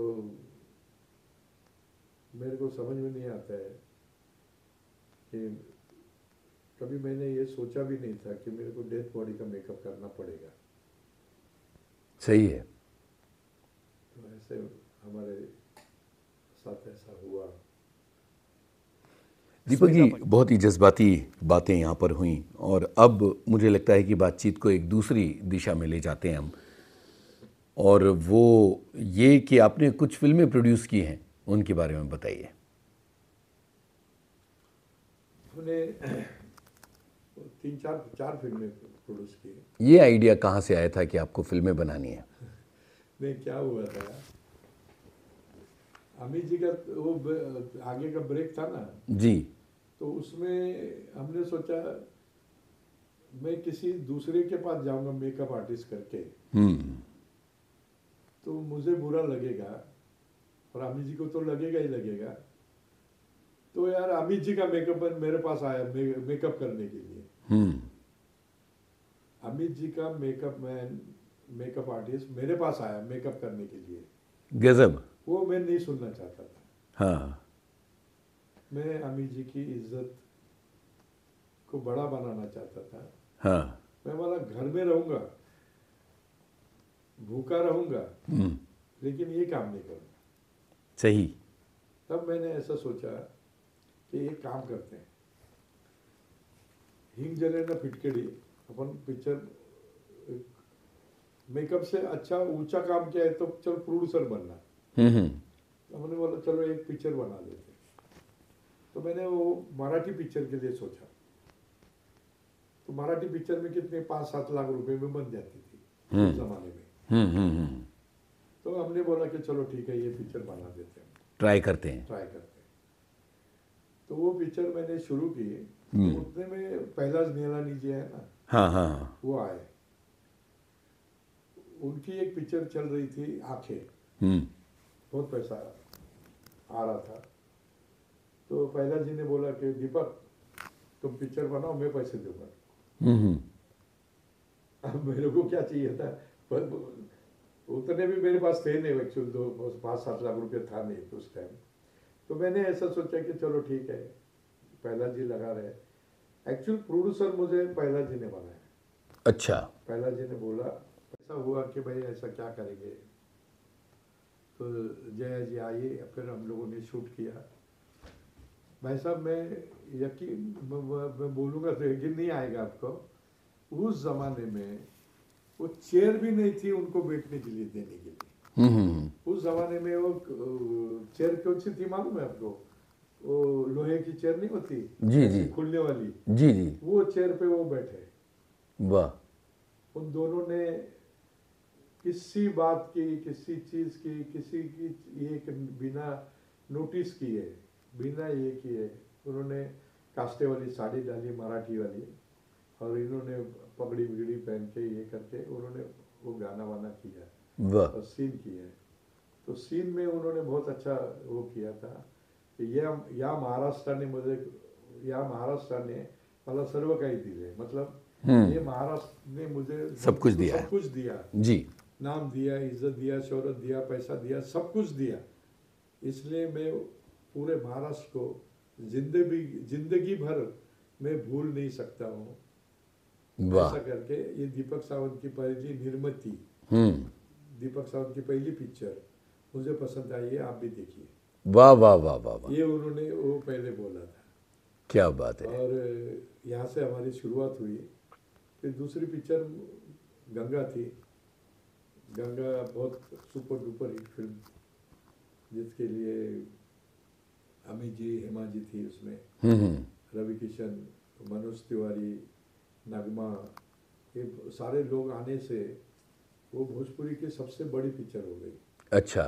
और भोजपुरी में इतनी बड़ी कोई पिक्चर बनाया नहीं था। और इसके लिए हेमा जी का मैं शुक्रगुजार हूँ, अमित जी का तो हुई हूँ, और भोजपुरी के जितने भी आर्टिस्ट हैं इन्होंने हमेशा मुझे कभी न पैसे के लिए ना कभी कभी कोई चीज़ के लिए ना नहीं बोला। तो दिनेश लाल यादव है, ये सारे लोग जो है वो बहुत अच्छे लोग हैं और हमको कभी भी फिर मैंने ये एक्चुअल पिक्चर में शौकिया बनाता था। मुझे कोई कमाने के लिए मैं कोई बिजनेस करने के लिए नहीं बनाता था। तो ये पिक्चर ऐसी बन गई। फिर 2-3 पिक्चरें हैं, गंगा हुई, गंगोत्री हुई। गंगोत्री में भूमिका चावला ने काम किया जी। गंगा देवी में अमित जी, ये फिर जया जी अमित जी ने काम किया। ऐसे गुलशन ग्रोवर जी ने काम किया। तो ऐसी बनती गई पिक्चर है और इन लोगों का प्यार मिला, इन लोगों के आशीर्वाद से ही ये बनी है। मेरे को ये नहीं लगता कि मैं इतनी पिक्चरें बड़ी बना सका, ये मुझे पता नहीं कैसी बन गई बस। क्या बात है। अब हम अपनी बातचीत के आखिरी मकाम तक आ पहुँचे हैं और मुझे ये पता है कि आप समाज के लिए कुछ भलाई का काम करना चाहते हैं, उसके बारे में बताइए। अभी क्या है कि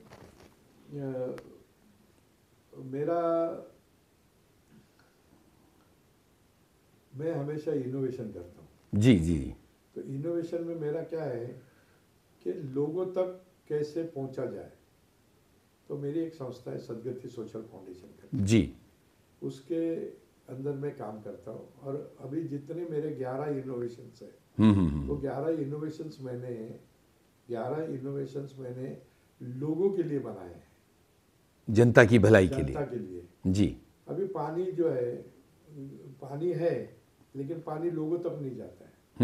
तो मैंने क्या किया है, वो लोगों तक पहुंचाने के लिए 10,000 किलोमीटर तक हम पानी देंगे। ये एक प्रोजेक्ट है। दूसरा प्रोजेक्ट है गांव का, जो 400-450 लोगों को रोजगार देगा। हाँ जी। उसके बाद में उनको रहने के लिए देगा, उनके सारे के सारे लोगों को पगार मिलेगा, 1,20,000 के हिसाब से पगार मिलेगा। और गांव को 70 अग्निवीर एवरी ईयर हम देंगे। ये योजना है। योजना है। और ये गांव जो है वो हमने मतलब पूरे वर्ल्ड में गांवों को कभी भी प्लानिंग नहीं की है, आज भी नहीं है। ये गांव की प्लानिंग हमारी है और हमारा सब पेटेंट में है अभी। तो ये सारा काम चल रहा है इस वक्त। तीसरा है क्या, जो गरीब लोग हैं, आदिवासी लोग हैं, इनको रोजगार नहीं है। तो उधर मैं सोचता हूँ कि वापस वो झाड़ लगाए और वो झाड़ लगाकर वो झाड़ों से इनकम जो होगी वो उन लोगों को पगार के रूप में दी जाए। वो लोग शहरों में ना आए, दिल्ली में नहीं आए, बॉम्बे में नहीं आए, किधर भी नहीं आए जी। उधर के उधर उनको उनका निर्वाह हो, उनको पगार मिले, वो अपनी जिंदगी अच्छा गुजार सके। अब क्या होता है कि गाँव में नॉर्मली ज़्यादातर बीमारी आती है, 50-60% बीमारी होती गांव से आती है। तो गांव की बीमारी इसलिए आती है कि अगर ये आदमी को पगार अच्छा मिला, 1,20,000 मिलेगा साल का, तो 10,000 का वो घर में कलर लगा सकता है। तो कलर है ना, घर के अंदर, घर के बाहर, ऊपर और नीचे। ऊपर अगर सफेद कलर लगाता है तो गर्मी कम लगेगी। अगर पूरे सराउंडिंग में अगर सफेद कलर लगाते हैं, काला पीला नीला लगाएंगे, तो सांप बिच्छू कीड़ा मच्छर सब आएंगे। लेकिन अगर सफेद लगाते हैं तो उसमें सांप नहीं आएगा, बिच्छू नहीं आएगा, कीड़ा नहीं आएगा, मच्छर नहीं आएगा, कोई नहीं आएगा। उसको काटेंगे नहीं तो बीमार नहीं होंगे तो ये ज्यादा से ज्यादा दिन जीवित रह सकते हैं। और सांप काटने से कितने लोग मरे, और वो भी घर में काटे। सफेद होता है वहां सांप काट कभी आएगा ही नहीं, क्योंकि सांप को बिच्छू को इनको दिखता नहीं है सफेद में, इसलिए वो जगह पे ये लोग आते नहीं है। वो आएंगे नहीं, इनको काटेंगे नहीं तो ये जीवित रहेंगे। इतने लोगों का बचाव हो सकता है और बीमारी से वो बच सकते हैं। ये तो बहुत अच्छी योजना है। अच्छा, आखिरी सवाल ये है कि मेकअप की दुनिया तब और अब कितनी बदल गई है और क्या चुनौतियां हैं एक मेकअप मैन के सामने? देखिए क्या होता है, मेकअप में मटेरियल पहले एक मैक्स फैक्टर देती थी और वो चोरी छुपे मिलता था। और मैक्स फैक्टर एक्चुअली जो मैक्स फैक्टर एक कंपनी है, वो सिर्फ निग्रो लोगों के लिए मेकअप बनाती थी, इंडियन लोगों के लिए नहीं बनाती थी। लेकिन निग्रो और इंडियन थोड़े से सिमिलर होने की वजह से वो सामान सब इधर काम आ सकता था, तो तब हम लोग ये यूज़ करते थे। अभी इधर क्या हुआ है, मैक आया है, बेन आया है, बहुत सारी कंपनीज आई है। तो सारी कंपनी आने के वजह से इसमें नया नया रेवोल्यूशन आ गया है। आपको हर चीज़ देखने को मिल रही है, आप चीज़ लगाने को मिल रही है, और अपने आप को खूबसूरत बनाने के लिए ये सारी चीज़ें होती है। लेकिन मेरे एक ही कहना है लोगों को एक ही कहना है कि आप छोटा मोटा जो केमिकल युक्त जो सामान होता है उसका इस्तेमाल ना करें, और फालतू कंपनी का सामान मत यूज़ कीजिए, ताकि आपकी स्किन खराब हो सकती है। इसलिए कोई रिप्यूटेड कंपनी हो, भले एक चीज़ लीजिए, 10 मत लीजिए, वो एक चीज़ से आप वो कर सकते हैं। अभी लिपस्टिक है, लिपस्टिक बहुत कुछ काम कर सकती है। लिपस्टिक होठों पे आती है, लिपस्टिक हाथों में लीजिए और गालों पे और ऊपर और थोड़ी सी लगा दीजिए और पाउडर लगा दीजिए, नेचुरल मेकअप होएगा, नेचुरल आपका फेस दिखेगा। तो ये जो काम है वो करना चाहिए। और दूसरी बात, हमारी जो इंडिया है, इंडिया पूरा के पूरा डस्टी है, मतलब हर जगह से धूल उड़ती है जी। और हर आदमी, हर औरत और हर बच्चे को पसीना आता है। वो धूल उड़ती है तो दिखती नहीं है, दिखती नहीं है तो वो चिपक जाती है। हम घर में जाके नहाते नहीं है, दूसरे दिन सुबह नहाने को जाते हैं, वो भी बराबर नहाते नहीं है, और वो आस्ते आस्ते लेयर बनती है और वो अपना चेहरा काला पीला दिखने लग जाता है।